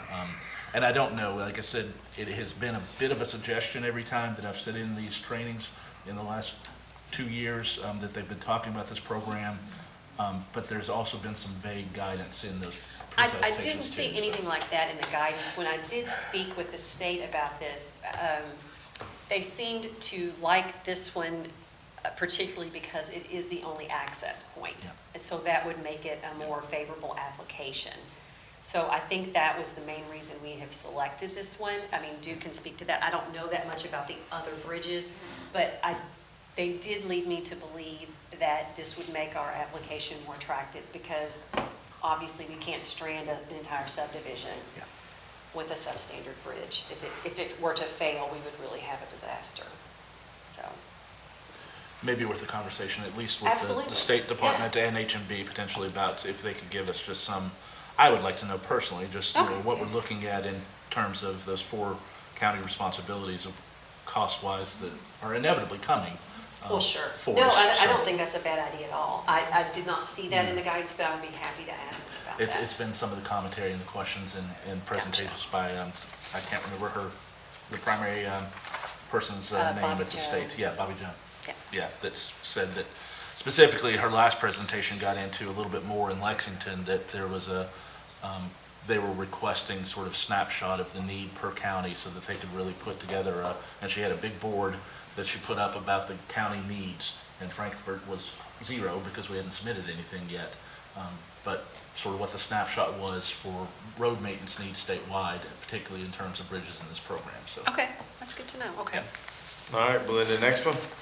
Okay, so the next thing is the work order with H&B for $4,200 to prepare the grant application. I mean, as you're all familiar, we have a contract with them, but we like to do specific work orders for individual tasks, so that's what this is. Any questions on this one? All righty, thank you. Before Amy comes up, can we take 5 minutes? Yes. I think everybody needs to take a 5-minute break. We'll be back here at 8:07. 5 minutes.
Alrighty, you ready to go, Andrew?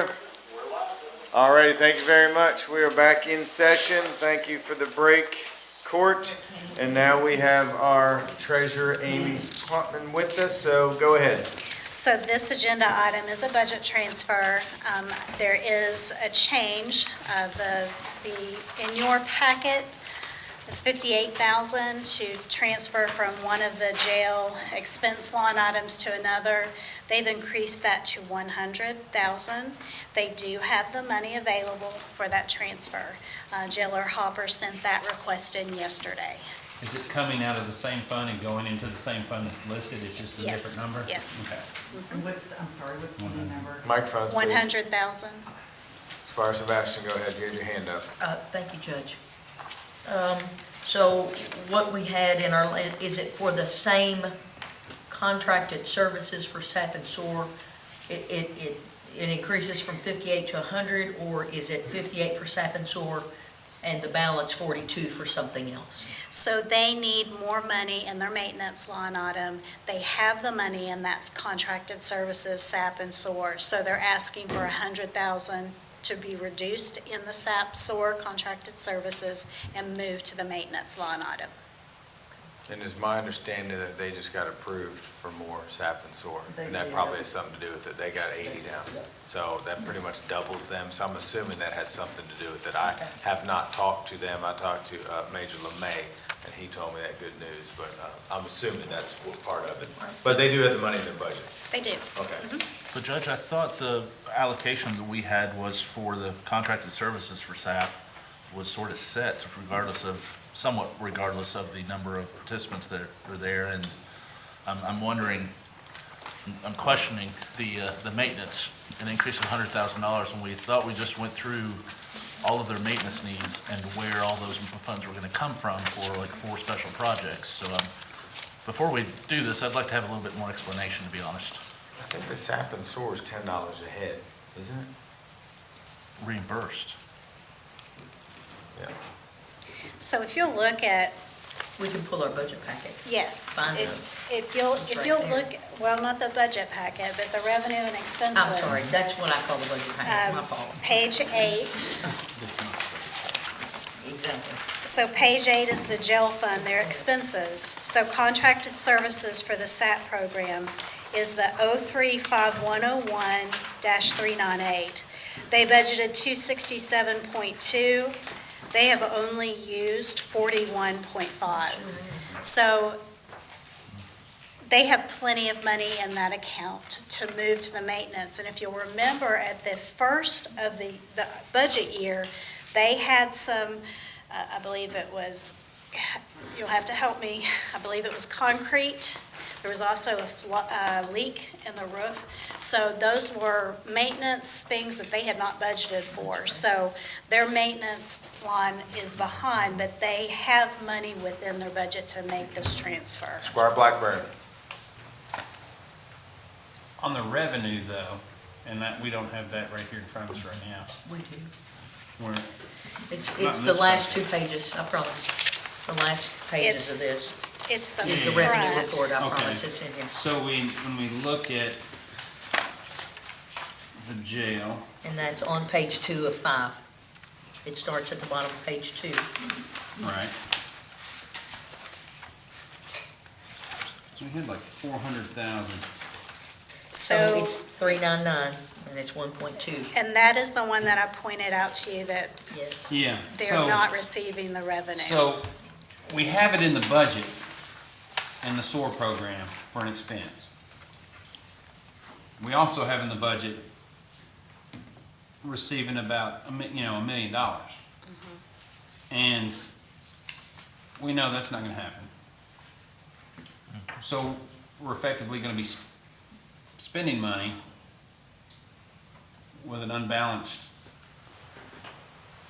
account. You're right. But let's remember, I mean, that's not on the current jailer. I mean, that was a number that was put in there. Right. And we all kind of take some blame for that. But they're gonna hopefully shave about, they think they can get about 400 of that 900 back in there by the end of the year, is their hope. So yes, we will be short on that revenue line item, but it's not this jailer's fault that is like that.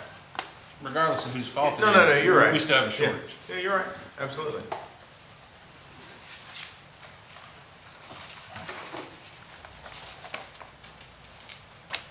What does court want to do?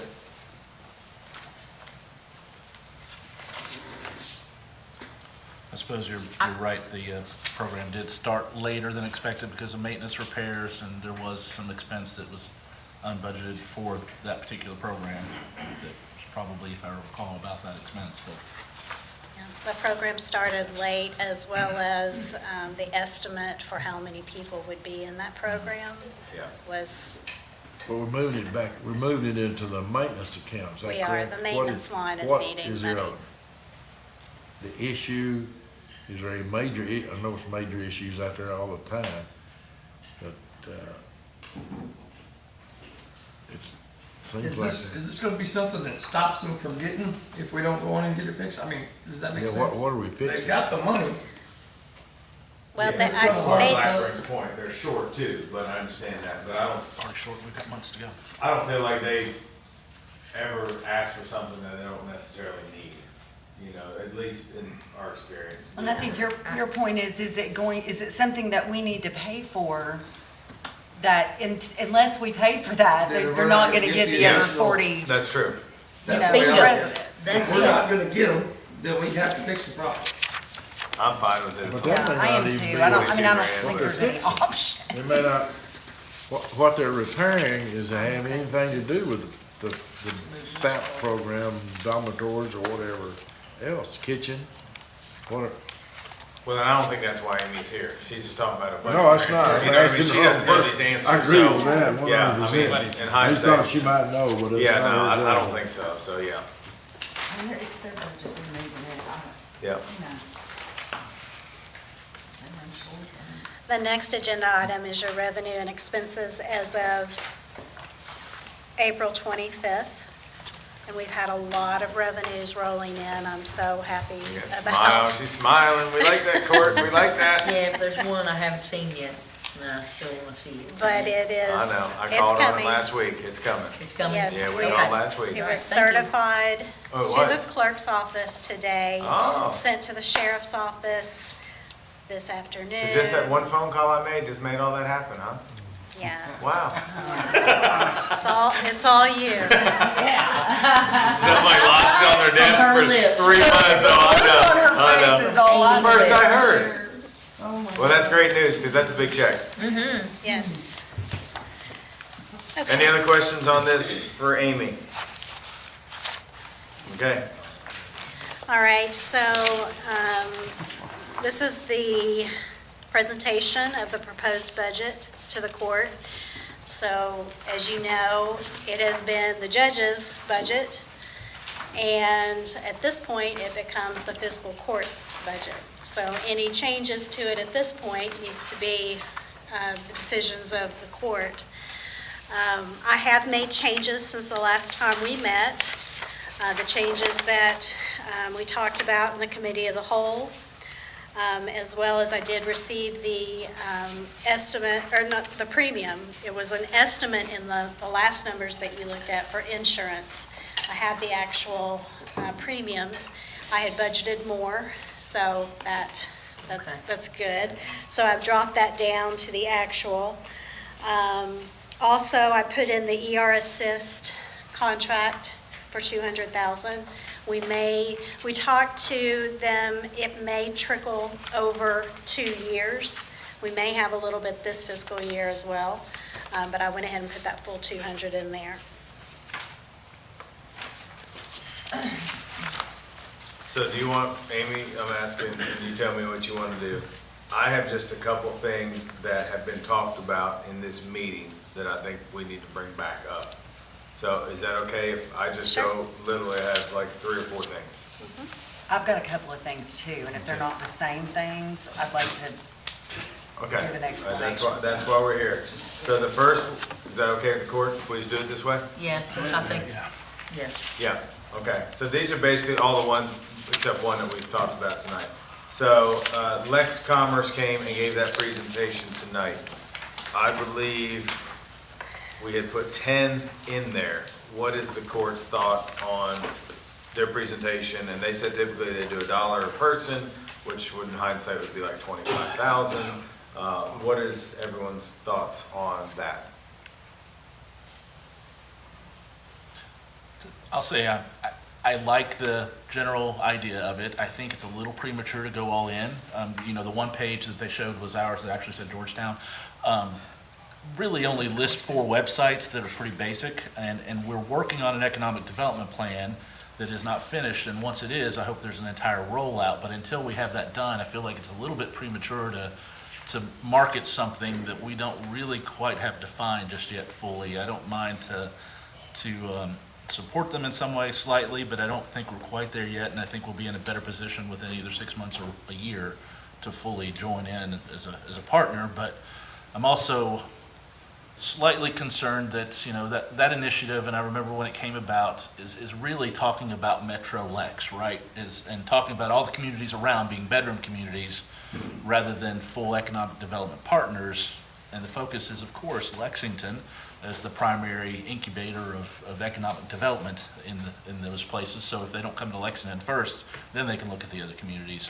I don't feel like we're potentially fully vested as an equal partner there just yet, and I'd like to flesh that out a little bit more with a contract and all before we put any financial capital to it. So. I do think what's interesting is, as they're going through these websites and all this information, is they can literally give us how many people clicked on Franklin County.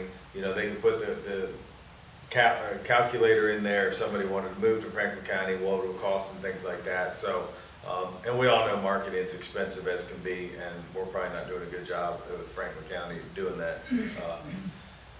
I'm just gonna throw it out there because it's been a long meeting. I could go 15. I mean, that's kind of where I'm at, but it's completely up to what you all want to do, because I know marketing is expensive.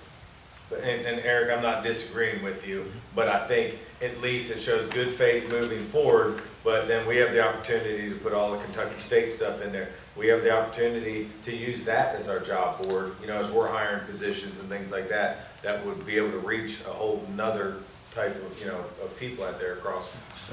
They asked for 25, is that right? Well, they said the rule of thumb, I think city gives 25, but $1 per person. We're a 50,000 person community, 52 almost for now at this point. So, yeah. Well, that's 15 was gonna be my thought. So, I mean, if we gotta start somewhere, I don't think it's a bad place to start, and then we can, look at the data and see where we are from there. I think there's some important conversations to be had, though, about, them working directly with our university. They mentioned the university, but I know they've not really had any conversations very much with KSU yet. The state government is, in their role within the whole region is a whole outlier that is maybe a little bit unique of us, so it would be nice to see them contribute potentially or support us. Well, and I think it's good faith, it's a good starting point, and then it shows like, hey, we're trying, so what's everybody's thoughts? I'd be okay with 10. I thought we already had 10 in there. We do, we have 10 in there. We do. That's what's We're in talking there. I about don't think 10's 5,000 enough, though. Yeah, I'm good with 15. I don't know, I can go with 15 just to see. If it doesn't work out, we'll just have to back down next year. Okay.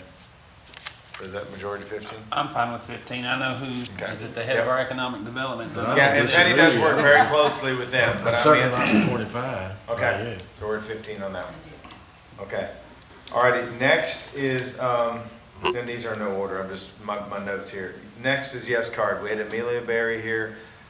She's doing amazing things. I mean, that whole ice-limb prevention, I mean, I think that they've had her over there. There's a lot of stuff, and I knew this is where Squire Dykes is coming in. Yeah, here we go. Here? So- No, I didn't mean like that. Okay, so we lost 2 children last night. There are lots of pretty horrendous things have happened recently, and so I started thinking about this and really upsetting myself about it because I allowed it to go where it went. Here's what I want. Here's what I want, and y'all can poo-poo it if you need to. But what I want is for the Boys and Girls Club to get their security cameras because children are going to be sleeping there. Hold on, can we talk about Yes Card first? Yes, I want Sorry. that fully funded, period. All right. There's no reason not to fund that.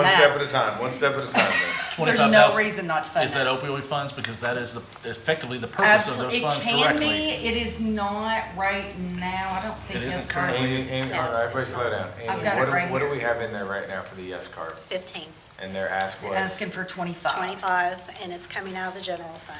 I'd And like it- to do 25 of Coming out of the opioid general money. fund? It is. That's how I have it budgeted. Can we do 10 out of opioid funds? Okay, what's the consensus of everybody?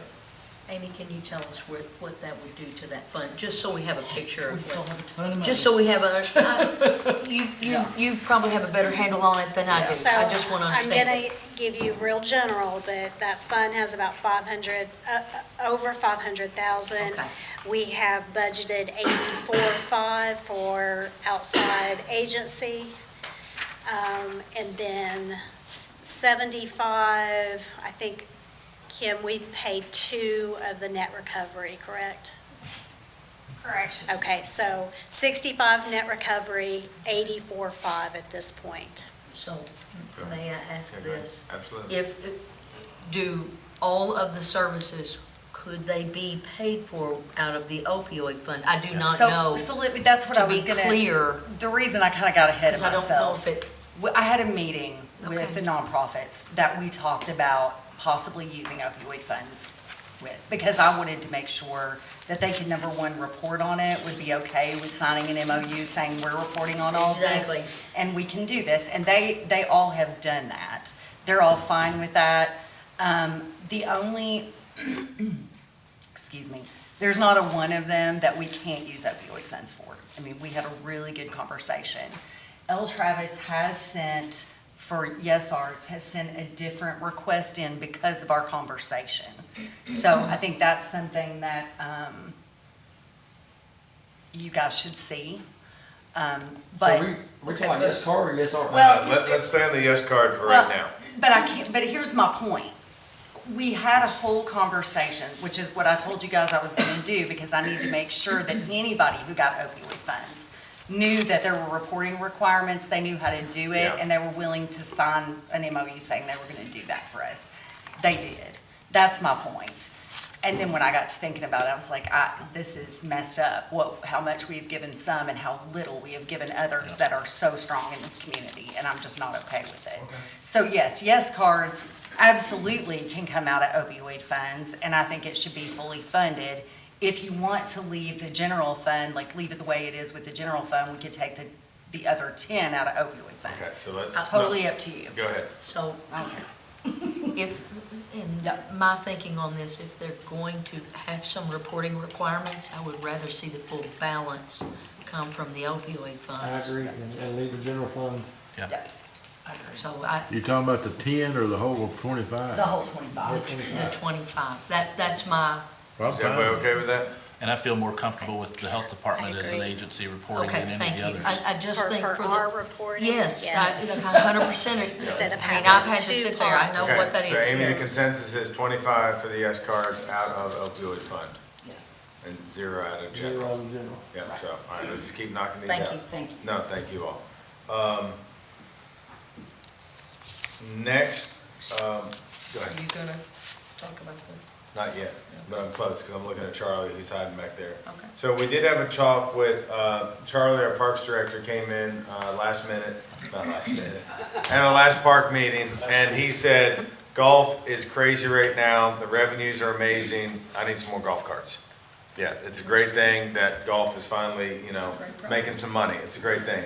So Charlie got a quote of some, used golf carts, basically, lightly used demos, basically. He came to the park committee, Charlie, is it park committee? Okay, thank you. Talked about it, we all kicked around, he wanted 6, 8 or something, I think we all landed on about 4.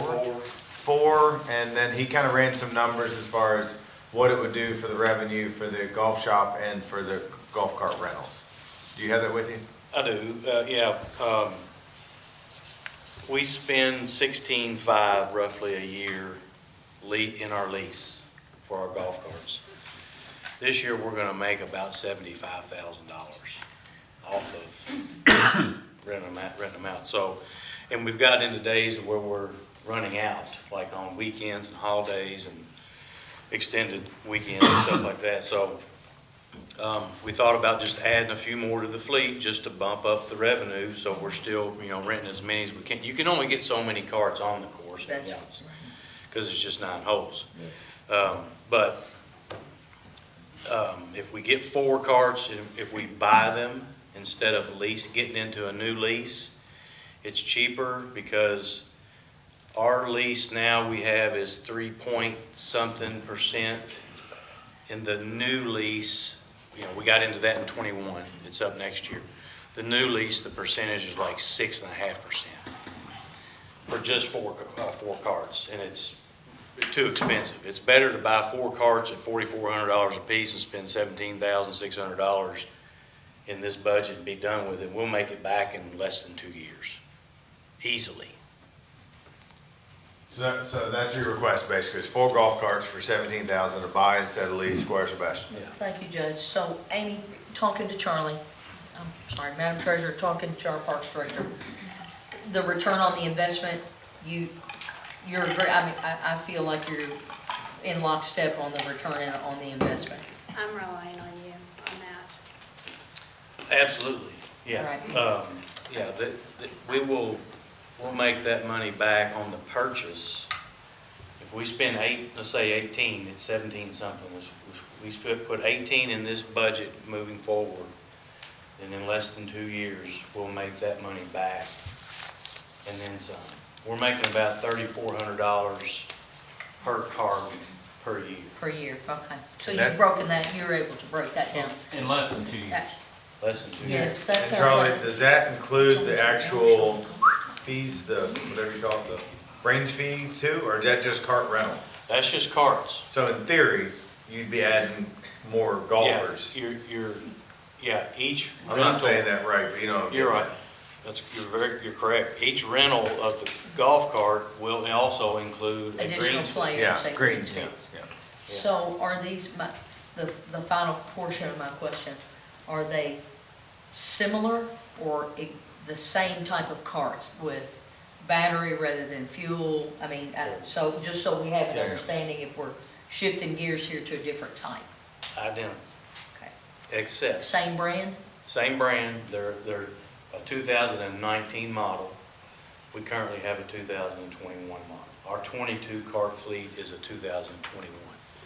The quote I got for $4,400 per cart to purchase are 2019 models. They're a little bit older. How many, do these have an hour meter on them? Some do. They check the batteries. They do a battery Is it a battery check. check? Okay. Yeah, and the fleet, I'm not sure, they got these from, I want to say somewhere in western Kentucky, somebody turned in their fleet and got a new one, and they reconditioned them, they tested all the batteries, and all the batteries tested at 80% or better, Okay. which is probably what ours are now, because we've had them for 4 years. Because you have that on. So that's used batteries, Charlie, it's not new with any kind of warranty? Correct, it's used. What is the typical battery life, year terms?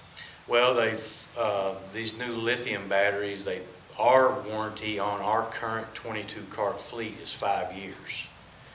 But the 19s and all the older the models that are a little bit older in years are still out there running. So they're beating their warranties, like 95% of the time. All these carts are still in use out on golf courses, 6, 7, 8 years old with these lithium batteries. I'm in. So Charlie, you budgeted $75,000 for golf cart rentals. Are you comfortable increasing that 9,000? Mm-hmm. Okay, so we'll increase the revenue line 9,000 and then increase the expense line 18,000 for the purchase of 4, if that's. And then that'll, like you Sounds said, good. in the 2 years to make that. A golf cart's made in China. Serious. Good question. These All right, are let's keep easy moving. to go. 3.5 hours, let's keep moving. Good question. They're in Kentucky. Well, they're 19s. Sometimes you had to replace it with a new one, or they made in China. Okay, so for me, the elephant in the room was a little surprised with me is the sculpture park, because I was under the impression it was 10 or the 50, what her ask was for this year. So I think we have 50 in the budget, but not that 10. So that's what we have to talk about. So it's 10 and the 50 is what you're That's talking what I just heard. So That's what I heard, Not too. what I 10 thought. and 50 or That's 10 what I and heard, 50. yeah. 10 about. and For 50? one thing, 50 goes for another. Oh, That's the way I understood it. All right, hold on. Can I ask a Squire question? Day. I ain't understand it that way. Go ahead. I think, can we do 40-10? Because I know she needs the 10 for program stuff. I'm still at 50. However she wants to split it, she can split it. But I mean, that's, Well, but I think that's it- not true because that 50 is gonna be attached to this. They're separate things. well, we can talk to her. What I'm saying, all we're talking about is what goes in the budget tonight. So I don't know. I'm just saying, we Yeah, need to yeah, be yeah. careful about Yeah. like how we split it. Yeah, no. I'd like to leave the 10 in for programmatic operations that we've done, and it looks like we've got a little while before we flesh out this stuff. I want to be able to explain this to my constituents about why we're supporting what the return is, and, all those things we requested. We can always come back and make an amendment later upon whatever we agree upon with her is maybe our pilot program amount for the first 5 years. Maybe if we guarantee a 5-year amount in a contract, maybe it's a little less that we need to guarantee. So I'd like to just leave the 10 for now and continue But we this never had conversation. 10 in there. 10 is The not 10 in was the there. request that we funded in the past. Right, Yeah. but so far it's not in there. It's not in the proposed I know, budget, so but you're for asking to put an 10,000 additional out of 10 the general in. fund for programmatic activities that we've supported at that level in the past. Squire Herod. I didn't think we were gonna do anything outside the terms of the court. Like it's, we've got a year and a half left on this term, so, you know what I'm saying? I don't wanna get into a 5-year deal. Oh, I see what he just said, yeah. It's my thought in talking with her about being a partner is it'd be year by year. Right. And sit down and kind of analyze it. And that see, way if is something it working changes- for you? Is it working for us? A very open relationship. So I'd be a little skeptical about doing a big lease or a big. You're not supposed to be able to, one court shouldn't be able to obligate a no one anyway. That's what I'm Yeah. saying. But now I agree with Kelly. I think it should be 50,000 total and they can split it any way they want to. Not go exceed that, whether it's 10 and 40 or she can decide or whatever. But I just for putting a number in the budget, I'm not Yeah, necessarily saying we don't do it. I think that's where we are. What's thoughts on this side of the room over here?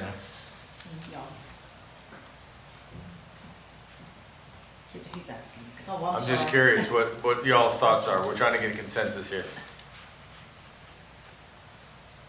Basically, it's 50 or 60. In my feeling of what the conversation had been, and maybe I misunderstood the conversation, I was feeling the entire end for the court was 50. That, I know, And maybe I that's what we misunderstood. Do you assumed, feel that's like talking that's to what her. you said? No, I know that, That's that's what, exactly what we talked about at least 3 times. Okay. so the question is, do we wanna go 50 or do we wanna go 60? Because tonight she requested 60. But, and I want to agree with Squire Wissman. I'm with the 50 tonight. Yeah. We still haven't nailed down all the particulars. Yeah, I know, that's. And we can opinion always on make that. a budget amendment. But I'm Okay. in with the 50 tonight. All I right. have that in the budget. Amy, leave the 50 for now and we'll slice those tomatoes later. Okay, so let me make sure I got this right, I'll go to my notes. Let's just I'll Okay. get you on not spending it till we get Squire Dacus. Yeah, let's do one at a time if we All can. right, so it's what time is it? We're gonna try to get this done in like. Yeah, how many do you have over there? We didn't- I've got a few, but Well, but he's this, got two. Okay, listen, okay. here's the deal. It has to change once I had that Okay. opioid thing conversation, okay? I'm not just like pulling this out of thin air, I promise. It's what I told you guys I Okay. was gonna do. Yeah. So, I would really, really like to have a security system, because what I have found out during that phone call is that their children are going to be sleeping there. Well, 16 to 18-year-olds. That will be a safe place for them to go. They have to have a security system. Where's this at? At the Boys and Girls Club. 231 East One. They're gonna be sleeping? Yes, they are. They're gonna be, say someone is you're not getting any emergency foster care to take 16-year-old, promise you're not, okay? So there has to be a safe place for them to go. That is the need, that's what I asked. I said, what is the security system for? Why is it so important? She said, we're gonna have kids there at night. Is there not anything there now, even though it's a Simon House? I thought we had security there. No? Okay, so is there an estimate for that? $10,000. So I'm asking, what my suggestion is, Okay. $10,000 out of, general fund, Yeah. and what we already allotted from opioid funds. Well, that almost just be a maintenance line item, because we own the building. So that would almost have to go to our building, like, what, Amy, wouldn't it? Because legally it's our building. It'd be our security system. Wouldn't, yeah, I would. You with me? I would agree with that, Yeah. because it's our property, and we're Yeah. improving our property. It'd go under IT or something like that? What is your thought? Yeah, that's probably. Yeah, because it's our, so are you okay with that? I'm fine with So it's that. not gonna be in their line item. Right, But we we will, can, we we will have can, one, we can put put the, it- We'll own the system. right, and we'll probably wanna get a quote or two ourselves Sure. or talk to them, just because it is our building. Well, absolutely. it's an asset affixed to our. Yes, Right. correct. Yeah, I didn't think about it that way, so that's great, Yeah. thank you. Melinda. So you want to keep the 10,000 opioid funds, and then the 10,000 they need for the cameras will be general fund. out That of would go like in IT. IT or Okay. somewhere like Just to that, make sure I'm because, notating yep, this correctly. perfect. In Yep. IT or maintenance line. What Yeah. was it, 10 Yeah, for the security cameras? yes. Yes. Estimated. Estimate, yeah, they're gonna look, I mean, they're gonna talk Yeah. to other people, we may be able to get a better deal than that, you know? Yeah, yeah, We we may can be work able to on get a that. better deal. Okay, and we might even get somebody donated, since it's gonna be the Boys and Girls Club, that's what I'm thinking, so, Yeah. but leave it in Yeah. there, please. All right, you done, Kelly? Nope. You wish. I have said almost nothing tonight, so No, I'm just. not saying anything, go, All right. this is great, have fun, I'm having fun, it's great. Yeah, I can tell you are. I do this very rarely, man. Okay, so, Thornhill's Fund, Wanda Joyce. Okay, we gave them what they wanted. That can be opioid funds. I'm just trying to report on what they decided to Okay, well, do, okay? just wait there, so Belinda, do you have that on the Wanda Joyce, is that all coming out of opioids? Yes. Okay, I've got what As- she has right here in front oh, okay, okay, I just wanted to make sure. We have had a conversation, actually, she Okay, and I well, we too, haven't, so so, okay. we're on the same page. Keep moving. Sure, Yes I get you. Arts, I want to fund them fully. They asked for 25, we gave them 15, I want to fund them. I just do. They are taking care of so many of these kids right now who've been affected by this flood. They are doing so many groups, so much stuff. I really feel strongly about this. Okay, what's consensus of the court? Okay, so what was the request for? It was I mean, 25. rather than me just saying, Yeah. I Yeah, want it to do was something. 25, and we decided 15 For- out of opioid funds. But Yeah. for what, I don't have my papers in front of me, It and I has didn't get the full. changed. So that's what I'm asking. Well, let me, so here's the deal. I don't have it in front of me. I wish I did, but I don't. Do you have it? Well, the initial request, the summary is programmatic and administrative support. Right, which you did not, you didn't like, and so I asked her if there was something else that we could use opioid funds for, and she said, absolutely, there always is. So she sent us a new, like, she just started over, okay? Because I said, I don't think that's gonna work for the court, so can we do something different? Okay? So she changed it to more programs. She changed it to programmatic stuff that Okay. will fit under opioid fund, like settlement fund. Okay, what's court? We got two agreements there. I know Elle does an amazing job, so. I'm agreeing with programs. You've never Okay. heard me not talk about programs. Yeah, Not we good? staff, Just but program. continuing to add to I mean, staff. Okay, Belinda, you got We that? can't So we're gonna support do, forever. I'm just. 25 opioid for Yes. programming for Yes Arts. Yes. All right, we're moving now. Kelly, Okay, and go. we've already done yes cards, right? Because that was Correct. my last We're one. good. That's I'm last. good, man. See, that was I so wasn't saying anything. painless, I'm wasn't it, Judge? good. It was It was fun, painless. it was fun. Squire Sebastian, All right, thank you, Judge. your microphone, please. I'm sorry. No, so we'll get in trouble from IT board. No, thank you. Thank you, Judge. Yeah. So, the senior center has reached out to me because they have some additional information. Yeah. Because they searched for bids for containers that they have to put their home-delivered meals in. That cost has skyrocketed, as well as they are getting food costs in, and their food costs have gone up. We have discussed here in the discussion portion of where we were, with no votes taken, Yep. at $70,000. Their food cost has gone up more than the request that they would have, but if we funded them at $75,000, that would go a long way to taking care of some of the additional costs that they are seeing come in through the bid process that they're in now. No, Take a and- lot, I am- And I appreciate that, and I meant to bring it up, and I'm glad you did, because it lost it. But yeah, Marshall said basically, kitchen costs alone have gone over 10,000 from last Yes, year. that's correct. Things like that. So basically, she's just asking for that last 5, so I'm fine with 75. I mean, Man, Everybody okay? I don't want any senior on the waiting list. Right. For food, absolutely. But let me brag on them again. When I go to these Bluegrass Ad meetings, we are the only county in the state that cooks hot meals and delivers them, the only one. And literally, we're right there with Fayette County about how many meals are served. We're like the top 2 in this whole region. So, I mean, everyone should be super proud of that, so. They do a fantastic job. Okay, I will so- never say no to that. Is Squire Wisman? Couple of questions here. Thank you. Kelly, mainly for you. The Boys and Girls Club asked for 15, and we decided 10. So was that because of cameras for the? No. So I said last meeting, I would like to, opioid funds, we went to that training, they were talking about prevention, use it all you can for prevention, and use it for treatment. It's a two-handed or two-pronged approach. They were stressing it so much. And these programs already do it. Why not fund it fully? I'd like to fund them at 15 too then, and give them cameras. Yes, absolutely. They're taking care of our kids. 15 in opioid would be what I would prefer to I do think for that. part of the hesitation was just because it's a brand-new organization as far as getting off the ground. Belinda, can you do me a favor, and do you have it with you, by any chance, what their actually application said on the Boys and Girls Club? I do not have it with me. I can go back and pull it up. What are the thoughts from everybody? There was one item in there was that thinking- caught everyone's, the item in there asked for us to pay our own rent back to us. That's what it Yes, was. you're exactly right. Yeah. So Squire Sebastian did not Yeah, appreciate that. yeah. An organization asking us to pay our own rent. That was it.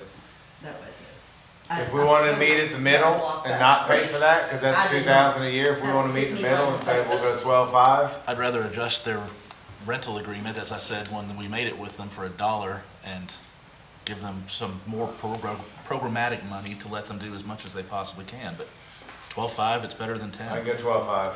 We'll meet them in the middle, we'll take that rent out. Let's do it.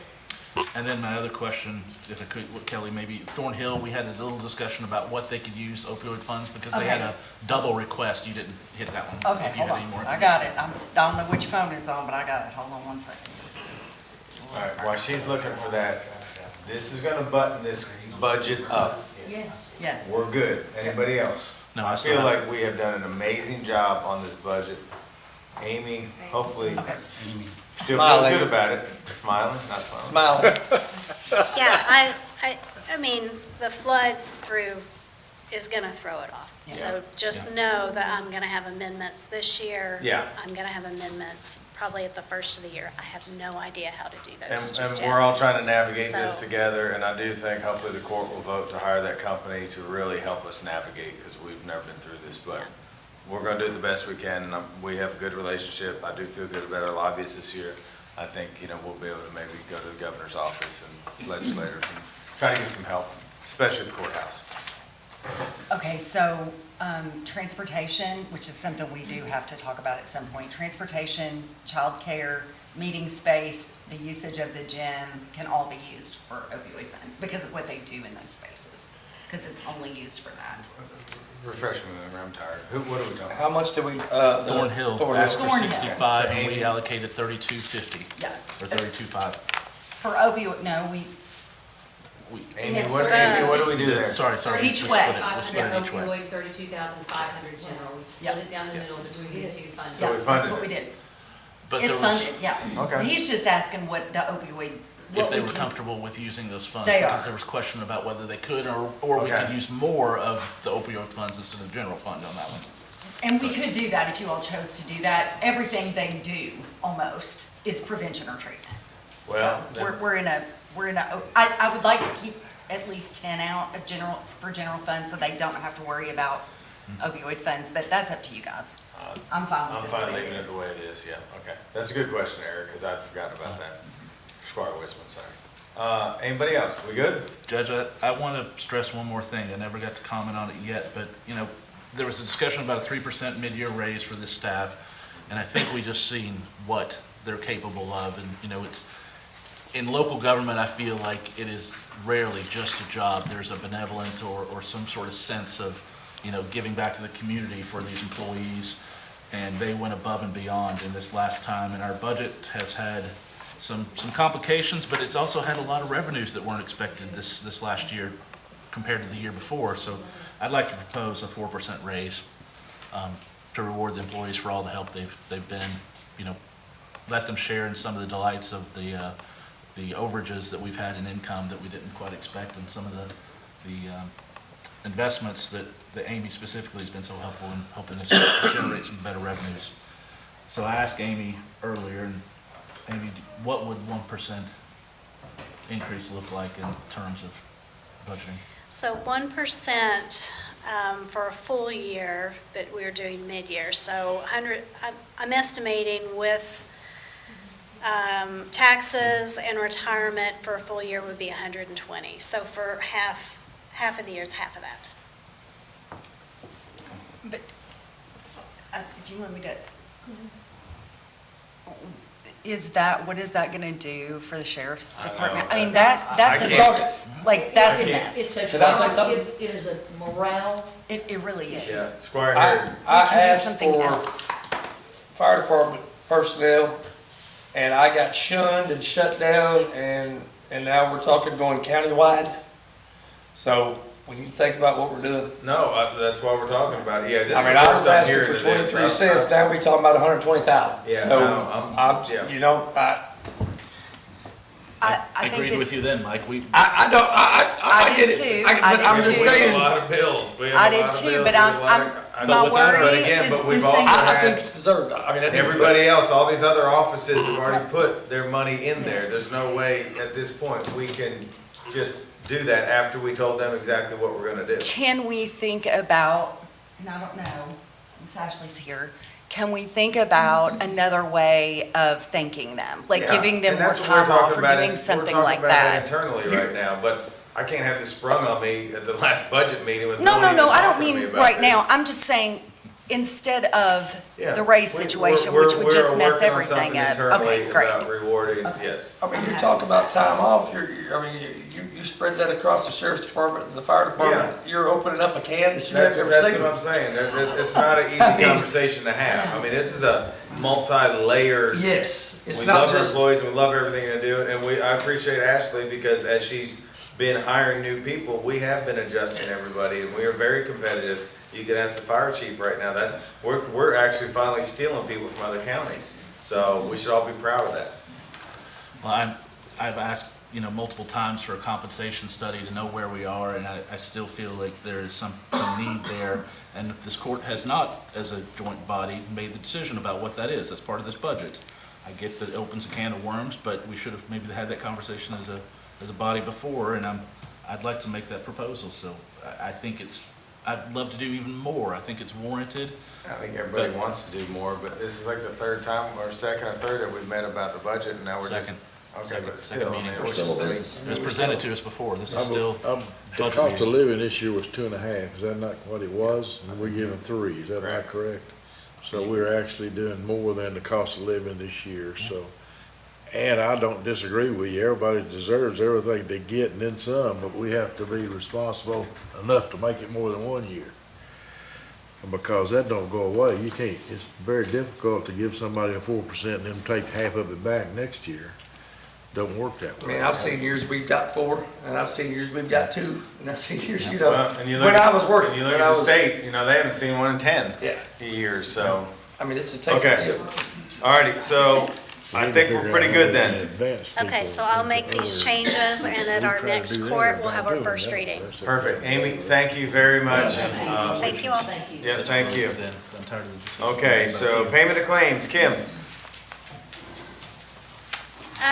I realized that I miscalculated the grand total. It needs to be 5,000 more. On the first page where you have Yes. 653,897.84? On the main claim packet, it should be 658, 897, 84. The 658 and then all those other numbers. Wait, Tired. 653, It should be 658, 897, 84. Okay. Thank you. All right, any questions for Kim on any of these bills?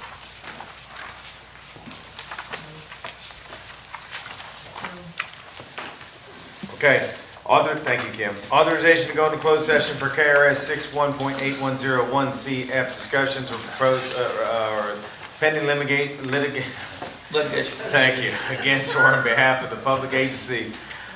Discussions or hearings which might lead to the appointment, discipline, or dismissal of an individual employee. So moved. Second. All those in favor say aye. Aye. All opposed say nay. We're in closed session.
we live?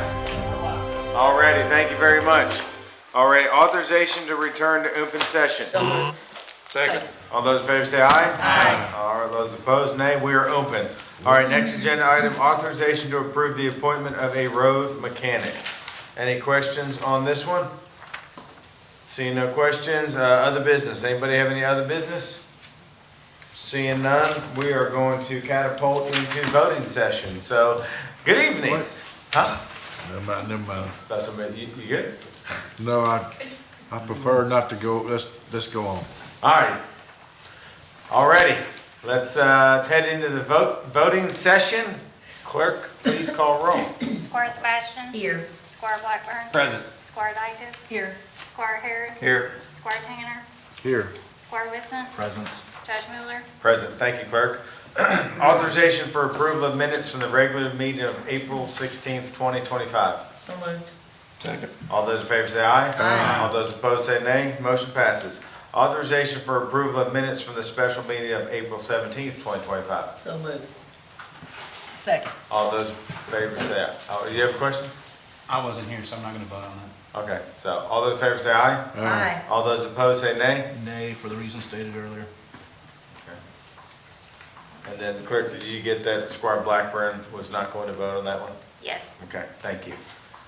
Alrighty, the next one is authorization to approve an agreement between the University of Kentucky Retail Pharmacy, Kentucky Inca, and the Reinvestment Program, KIRP, and Franklin County Regional Jail. Judge, move to table that issue. Yep, so somebody on the table? Second. Alrighty, all those in favor of tabling that, say aye. Aye. All those opposed say nay. That motion is tabled. Authorization to receive reports for the 2025-2026 Plan of Work and 2025-2026 Annual Budget for the Franklin County Conservation District. So moved. Second. All those in favor say aye. Aye. All those opposed say nay. Motion passes. Authorization to advertise for sealed bids for a pole barn, 40 by 60 by 16 with an open shed. So moved. Second. All those in favor say aye. Aye. All those opposed say nay. Motion passes. Playing Tilly Links. I don't know, the marbles over there or something. Candy Yeah. corns. That's all I Okay. That's all I can say. Really?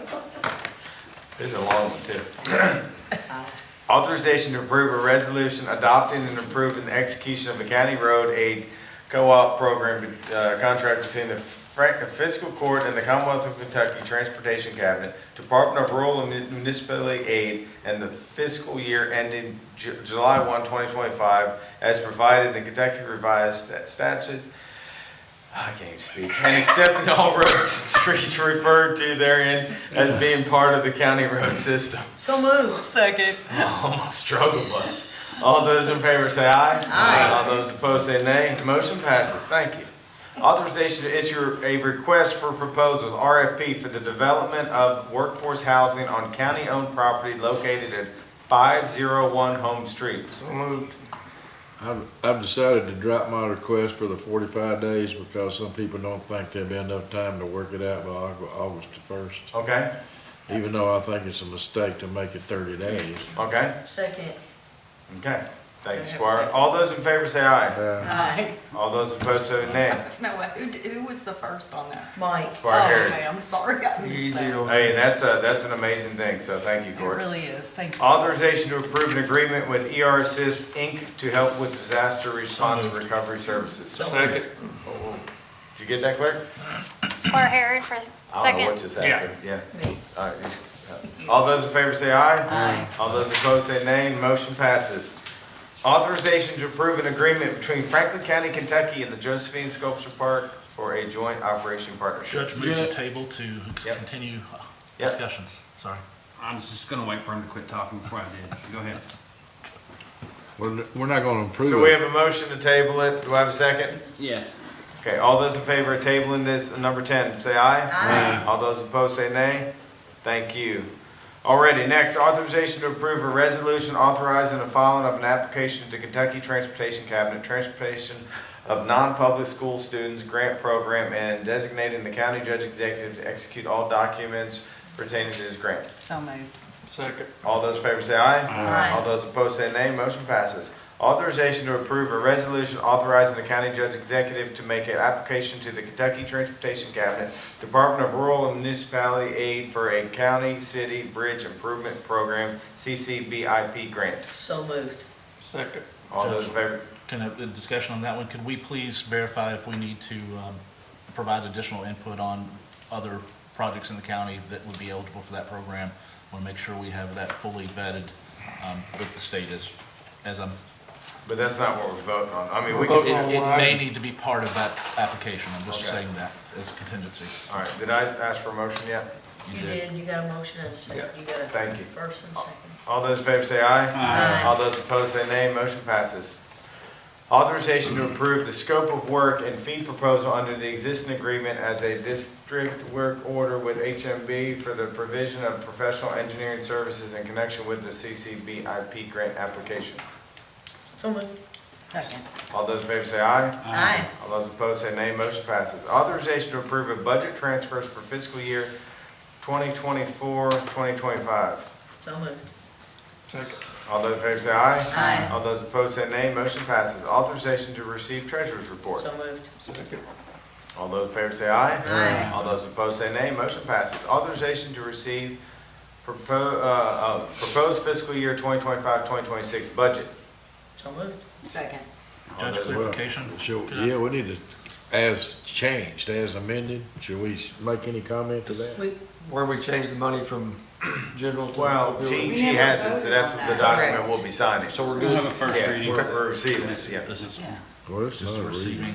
Okay, so I say motion? No, never Judge, mind. question again, Got it. this is April 30th. I thought that a first draft of the budget that we had approved had to go to DLG right away. She said the first Right. reading would be. The law says it next can have meeting. information We're still fine on first. time, yeah, I absolutely. misread that. All those in favor say aye. Aye. All those opposed say nay. Motion passes. Payment of claims. Is there a motion to deny any payment of claims? No motion was made. Let the record reflect claims are to be paid. Authorization to approve the appointment of Philip Douglas to a mechanic for the road department.